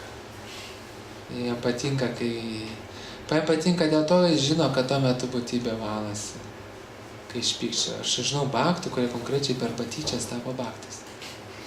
Konkrečiai. Tyčiadavas iš eisenų gatvėse. Ne vieną atvejį žinau. Žvengdavo, juokdavas, tada patys pradėjo vaikščioti. Kažkaip taip man net netikiu, kaip taip galėjo suveikti. Dabar kaip tą mantrą kartosim. Krišnai, aš manau, kad jeigu per prievartą kartuojam, tai nepatinka. Nu gerai, nu vėl taip čia reiktų mantrą, tą ratą, vėl tie ratai, nu kiek galima. Nu, žinai, kaip sako, kankinasi.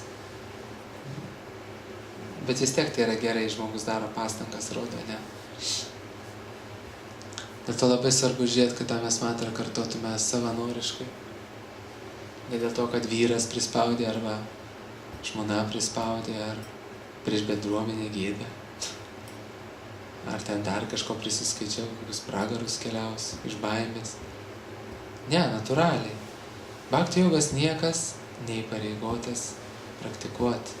Čia ta pati, tas pats dėsnis, kaip mes ką tik šnekėjom. Niekas neverčia. Jeigu šeimoje vienas praktikuoja, kitas neįpareigotas praktikuoti. Jį nereikia spausti. Aišku, yra labai palanku, kai dviese, tai yra tikras rojus. Bet, jeigu žmogus dar nepasiruošęs, arba dar nenori, arba jam įvimdo jį nuo tų visų giesmių ir smilkalų, ir negalime nieko sakyti. Tai mes sakėm, yra individualu. Čia yra tokia zona, kur tu negali kištis. Tai yra jo santykis su Dievu. O gal jis ras kitokią praktiką, o gal jam reikės Om Mani Padme Hum, Om Mani Padme Hum. O gal jam reikės Allaho vardus kartoti. Kad jam pasakysi Hare Krishna aukščiausia, kad čia dabar greitai, karoliai, greitai. Ne. Kažkas atras krikščionišką praktiką, kurį jam, ne, širdį pamalonins. Negalima to daryti. Nes matot, mūsų neverčia niekas. Ir mes negalim versti. Dėl to Hare Krishna visų pirma reikia kartoti savanoriškai. Ne iš baimės prieš vyrą ar žmoną. Ne iš noro įtikti. Būna tokių, kad ten nori įtikti. Nu gerai, aš tau pakartosiu. Kai vaikai, nu ką nori. Nu gerai, atsiprašau. Kad mama būtų patenkinta. Ne. Kokie dar motyvai? Baimė, noras įtikti, veidmainystė. Yra dar tokie, kad iš pykčio gali pakartot, kad paerzinti. Jeigu tėvai nemėgsta Hare Krishnos, tai tu gali Hare Krishna. Bet kokiu atveju tu valysies, progresas vyks, bet jeigu nori tikrai patenkinti Krishną, bhakti, kas yra bhakti, tai yra be prievartos, iš meilės, natūrali tarnystė. Ir kuo mes mažiau turėsime motyvų kartodami, mažiau motyvų, materialių, tuo Krishna bus labiau patenkintas. Kada kartoji su motyvais, yra meilė su priemaišom, sunku nupirkti Krishną. Va, kaip Kardama meldėsi, bet dar jam reikėjo ir to, ir ano. Arba mes kartojam, praktiškai mes labai daug kartojam mantros su motyvais. Pavyzdžiui, norim nusiraminti. Čia materialus motyvas, egoistinis. Man ramiau, sako, palieka. Tai nėra meilė. Bet jis jau yra, vis tiek vyksta progresas. Ir laikui bėgant tu suvoksi, kad tu panorėsi dar ir dėl kitų priežasčių kartoti. Pas mus yra miksas, mes vadinasi miksuoti bhaktai, miksuoti. Mes, kai kartuojam mantrą, norim ir savo biškį, ir Krishnai. Norim biškį Krishną patenkinti, bet savo daugiausiai norim. Kad ir ramybė būtų, pusiausvara, sako, harmonija vidinė. Ne?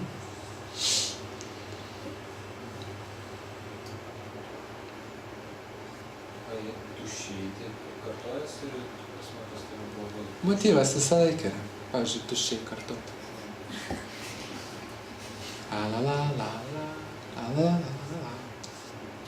Visą laiką yra motyvas. Kažkas motyvuoja. Visą laiką. Kaip sako, turi būti motyvuojantis faktorius.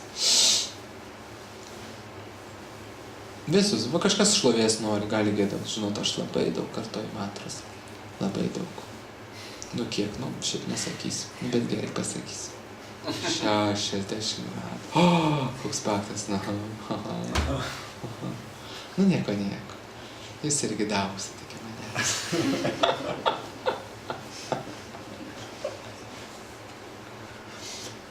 Pripažinimo, ypatingai dvasinėse bendruomenėse.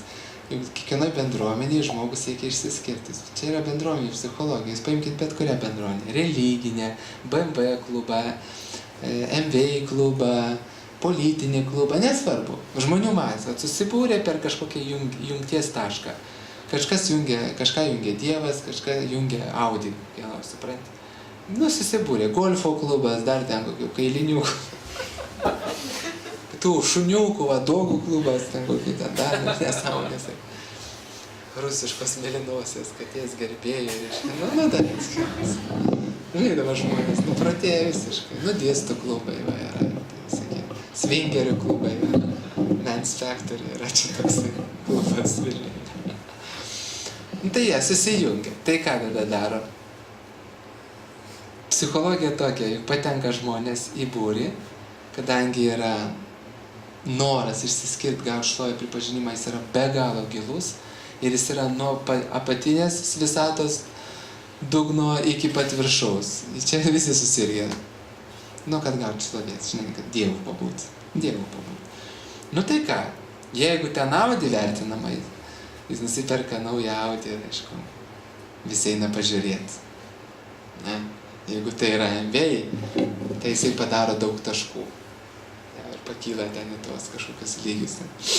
Jeigu ten yra politinis klubas, tai jis aišku save demonstruoja, koks jisai yra intelektualus, kaip jisai gali organizuoti. Ten baisios intrigos, kas ten aukščiau iškils, ne baisu, ten draugas draugą, kaip sako, kolega apvemta. O jeigu yra dvasinė bendryja, tai yra vėl, kad protas taip, kas čia vertina? Dvasingumas, Reiškia, jeigu nori šlovės, reikia dvasingumo daug. Dabar kaip jisai suvokia dvasingumą? Per kiekybę. Daug ratų, daug šventraščių skaitau, daug tarnauju, labai daug valandų, mirkstu centre, visą laiką. Daug, visko, daug. Daug žinau atmintinai sanskrito, daug važiuoju į Indiją, daug bendrauju, labai daug bendrauju su mokytojais, tik smokyti. Tada jis pradeda tos bonusus rinkti. Ir visi, kurie tais kriterijais vadovaujasi, jis sako, jis sako, ir saugo, kaip ant mėlių ta tešla kyla. Mes supraskit, kad tai, mes juokėmės, bet praktiškai visi nevalingai tą daro. Čia nėra taip, kad aš taip nedarau, bet koks durnelis daro. Ne, tas pasireiškia pas visus kažkokiu būdu. Kažkokiu tai išsiskirti. Aš ten sarį gražiai apsidėdu, bet gali užtekti to. Ir viskas. Aš gražiai groju muzikos instrumentų. Taip groju, kad visi pradeda žiūrėti, kas čia taip groja, kas čia. Jeigu pasaulietiniai kultūrai tau reikėtų krūtinę apnuoginti, kad į tave pažiūrėti, tai čia gali gerai groti smirdantį. Bet tas pats. Ir čia prieš altorių, supranti. O Krišna juk mato. Spektaklis, bet vis tiek laimė.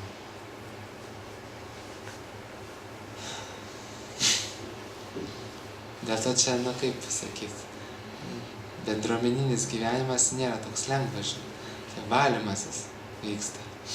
Tai vieni konkurencija atsiranda, kas pirmas iniciaciją gaus. Aš jau inicijuotas.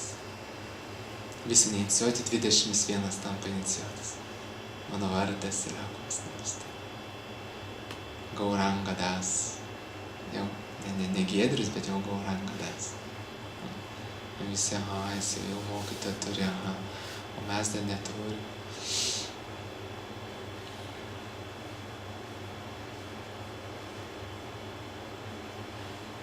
Muzikos industrijai pažiūrėkit, kas daras. Madų industrijai, kas daras. Kino industrijai, mokslininkų pasaulyje, kas daras. Atrodo, ne, bramaliai, konkurencija, kas ten kokią teoriją išlankstys, kas ten ką nurungs, sugriaus argumentus. Visi. Verslininkų kokia, ne? Pas ką kišenė pastarės. Visi konkuruoja, visi nori išsiskirti. Kas yra konkurencija? Nenoras išsiskirti praktiškai iš kitų. Noras parodyti, aš geresnis. Ir po to, kadangi save laiko Dievu, jis pamiršta apie Dievą. Ir kaip tam ringė bokso, iškėlė, pas boksininkus matėte, diržai tokie, tokio pločio. Pasaulio čempionatas. Čempionas. Jis nežino, kad pasaulyje yra tokių būtybių, kur pažiūrėtų ir nudriptų kaip pagaliukas. Bet reiškia, kadangi žmonės ateina ten pasitrankyti, tai viso pasaulio čempionas. Pažiūrėkit, kaip jie iškelia. O dabar į sceną išeina Dievas, dar su tokiais halatais. Tokiais blizgančiais ir išneša jo tą diržą. Klausyk, žiūri, čiūdai. Spektaklis. Dievai renkasi. Olimpo kalnas susirinko dievai. Pastatoks, ten tiek nokautų, iš 10 rungtynių, tik vieną pralašiau, kitas visai nepralašiau. Ir taip, ir po to, žinai, kaip pradeda Fiodor Emelianenko, ir visi, Dievas, ir išeina Dievas. Diržą parodo. Tai tas pats, Tai ten labai jau yra, kaip jisai. Ryškiai. Dvasiniai bendruomeniai irgi, tik visi tokio nuolankumą praktikuoja, bet po to, kas nuolankiausias? Aš nuolankiausias noriu būti. Moliojas ant žemės. Gal jums prabu, kom pasitarnaut. Visų, kom pasitarnaut. Bet žiūrėkit, yra ir pliusas, nes žmogus įdeda daug kantrybės, daug savybių, kad kažką pasiekti. Vis tiek reikia turėti savybių bent kažkokių. Taip. Bet čia buvo klausimas apie mantrą, tai mes ir pradėjom kalbėti, kad yra visokie motyvai. Krišną gali paimti tik tai su švariu motyvu. Be abejo, kad Prabhupada matydavo, neakcentuodavo. Pavyzdžiui, jis padarydavo, kadangi mes ten norim konkuruoti, jis padarydavo knygų platinimo maratonas. Kas daugiausiai išplatina, priziukas. Panaudodavo tą. Tai platindavo, juk platina ne dėl to, kad tik Krišną patenkint su dideliu knygų kiekiu, bet kad dar ir tapt geriausiu platintoju. Čia dar toks šalia vienas eina. Ir tas geriausia, jis labai motyvuoja. Daug daugiau negu kad Krišną patenkinti. Visais prizai, jis ten piniginė premija, dar kažkas. Indija kelionė, dar kažkas. Tai Prabhupada panaudoda, norit konkuruokit, pavyzdžiui. kas daugiau įsteigs centrų. O. Gali ir ant tokia eit konkurencija. O, aš turiu 3 centrus Lietuvoje. Gerai, aš turiu 10. Aš išplatinau 1000 knygų, o aš 1500. Bet kada apsivalai, tu supranti, kad čia žaidimas ir kaip platinai, taip ir platinti, tik motyvai jau kiti. Aš žinau, tokius atvejus buvo 2 platinti. Neminėsiu aš tų vardų. Ir buvo paskutinė diena platinimo maratono. Ir jau tas platintas vakare jau norėjo įtilsėtis, abudu platino visą dieną. Jis jau norėjo įtilsėtis, bet sužinojo, kad anas platintojas sugalvojo per visą naktį dar platinti. Ir sako, nu ne, aš irgi. Naktį 2 varė. Čia kaip būdavo Palangoje ir Atchajatra, žinau. Tai ten būdavo tie platinimo, tie apie tas keldavo, kas dabar. Tai varė visą naktį, aišku, ten išplatino krūvom. Bet vat kaip sužaidė, supranti? A jisai, reiškia, potencialiai, jeigu jis naktį platins, potencialiai jisai laimės. Nes per naktį gali dar daugiau, nežinai, irgi eis.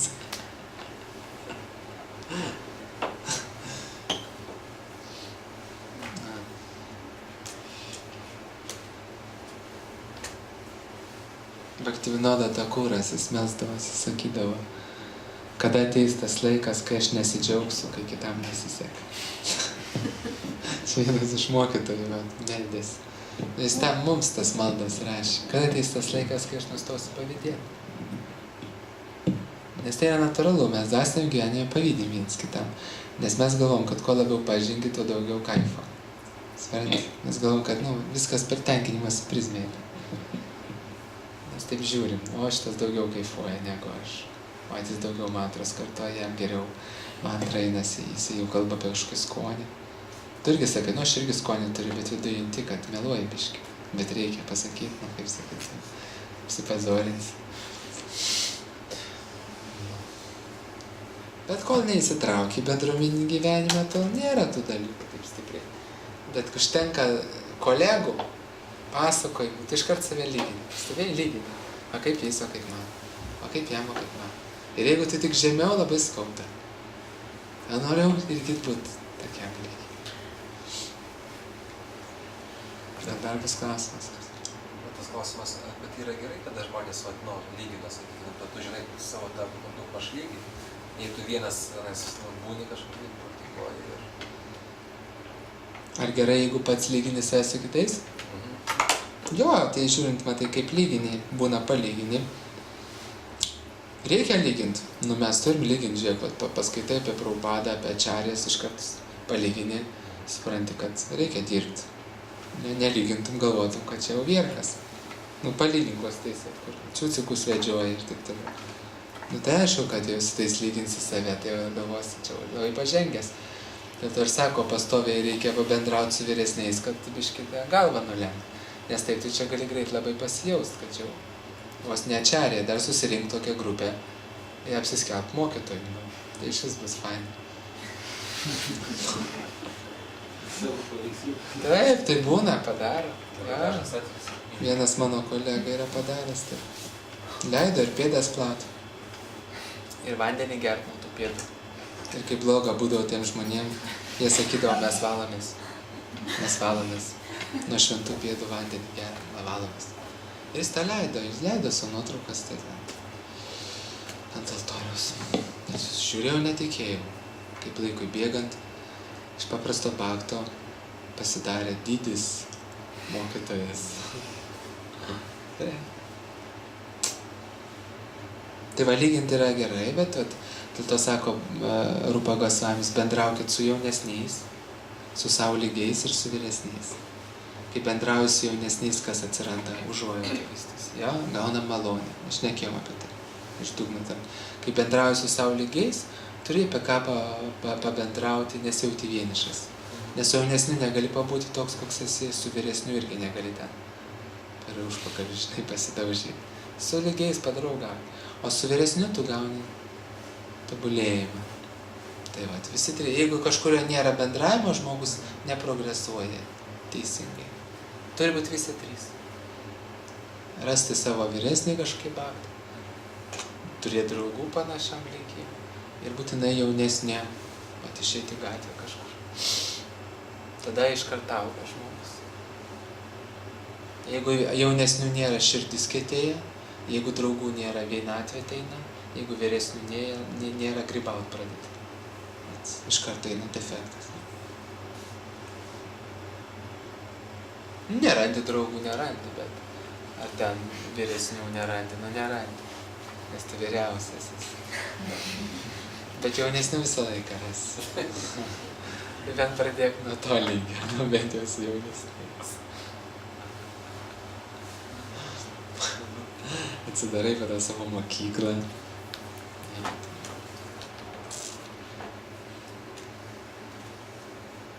Todėl sako prie mokytojų palanku pabūti. Pajunti tą savo lygį, tai labai sveika, nes mes kol sąlygoti esame, mes nepajuntam, kaip pasididžiuojam. Tiesiog nepajuntam. Pabūni, iškart koordinatę susidėlioji. Sveika. Apie šventuosius skaityti, kodėl sveika, kad visą laiką suprasi, kad, matai, dar trūksta, labai daug. Aišku, trūksta. Gerai. Nes tam prigalvoji protas, visko primastų tas protas. Dar jeigu tave žmonės pradeda galvoti apie tave, kad tu labai pažengęs. Nes būna žmonės tau suformuoja, žinai, kaip pasakyti, apie save patį vaizdą. O tada iš visų gali susukti protas. Pradeda galvoti, tikrai šio pažangą padariau. Tai natūraliai. Nekaltai. O jie gal klysta. Gal jų atžvilgiu tu pažangą padaręs, bet realiai pažangos dar didelės nėra. Tu pasižiūrėk, čia mes gerti, tu būsi pažangą padaręs. Užtenka, kad tu negeri. Viskas. O aš blaivybę pravau. O jeigu dar aš vegetaras? O jeigu aš dar jogą darau? Iš viso. Jeigu aš dar anksti ryte keliuosi, čia švys neregėtas, dar šeštadienį Vilniuje anksti ryte atsikelti, be šansų, visi miega, visi langai, užgesintos šviesas, visi po pjankių penktadieninių, vis sako, urvuose. Ir tu pradedi, tu matai, kad tu išsiskiri iš kitų, ir tau protas sako, matai, tu išsiskiri iš kitų, tu nedarai to, ką jie daro. Tu jau. Dar kiti ateina, sako, tu jau. Atsakau, tikrai aš jau. O po to tu eini bendruomenė, kurie iš viso ten nieko nedaro. Tas pasižiūri, galvoju, taip patylėsiu, žinai, kažkaip. Gerai. Tai ką, dabar bus prasadas, taip, ar bus? Yra pyragų. Vienas žmogus atsinešė pyragų. Taip. Skatinam visus visą laiką. Atsinešti po bananą, po obuolį kokį nors, susimest. Prieš programą gali duoti organizatoriam, paaukosim po to. Padalinsim. Nes programa, kurią mes darom, vadinasi Namahata. Namahata reiškia, kad visi dalyvaujantys sukuria tą programą.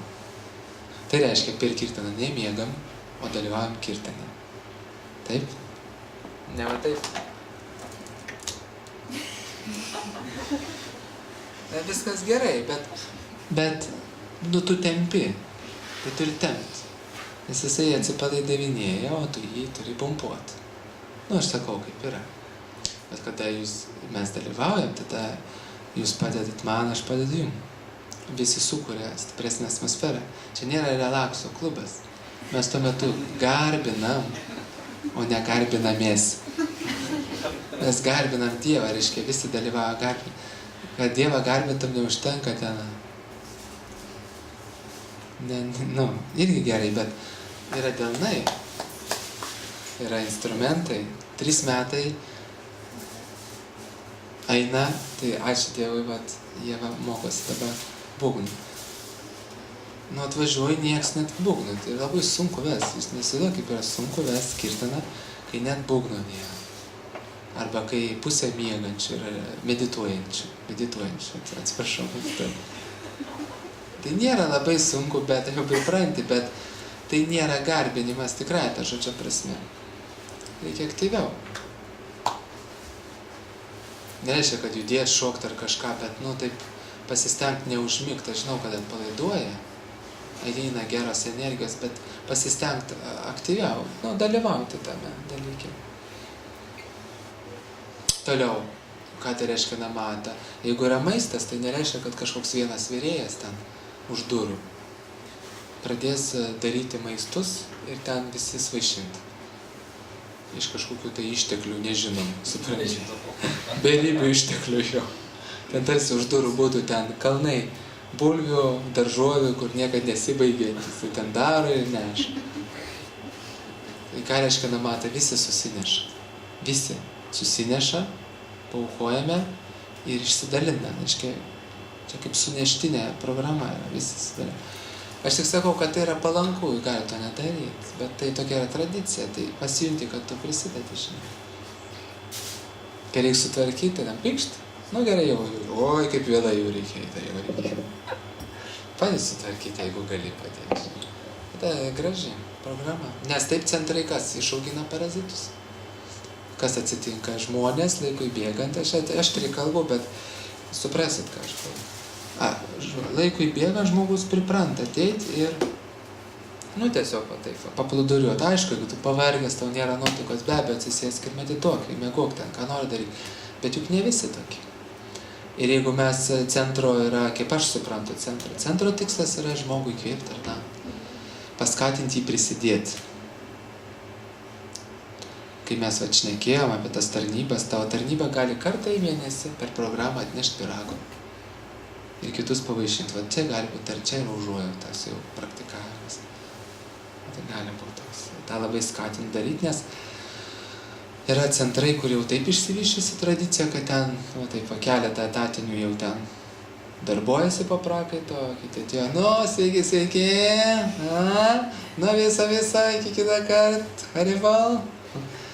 Irgi gerai, nes jau žmogus atėjo, bet draugiškumo nėra. Nėra komandos, nėra šeimos, nėra kooperavimas.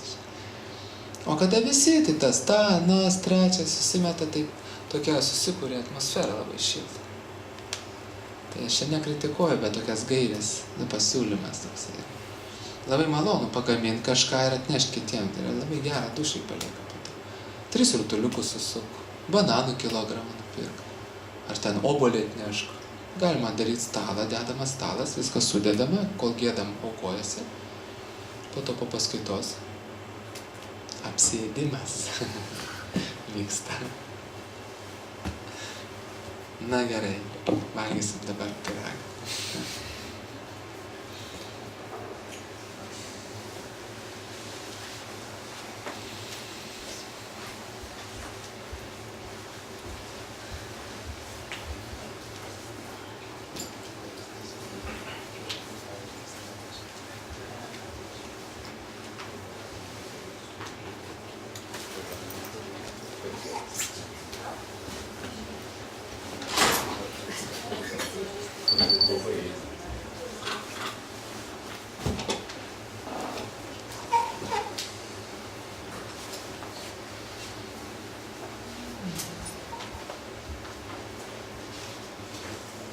Čia pašylo gerokai. Vakar tai šalau.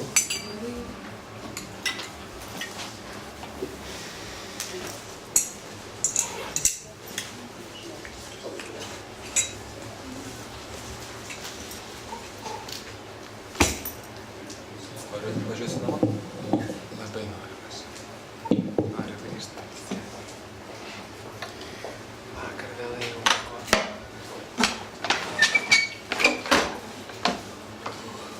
O tai kurie kryptį tas namukas stovi? Kėdainių. Kėdainių, tada jos kažkur toje vietoje.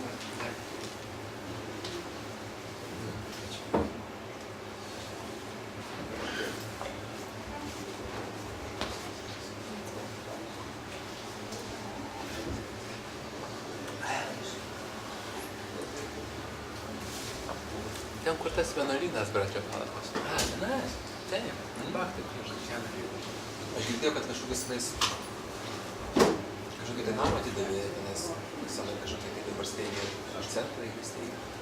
Čia tokius tas vienuolynas, tai buvęs darželis, jis tik išplėstas. O dabar tai šventyklėlė atidarė tokią laikinai, kol vienuolyną nepastatys. Nu, vat aš apie tai girdėjau. Na, būtą nupirko ir viskas. Ai, Remontavo, jo. Pigus būtai remontavo.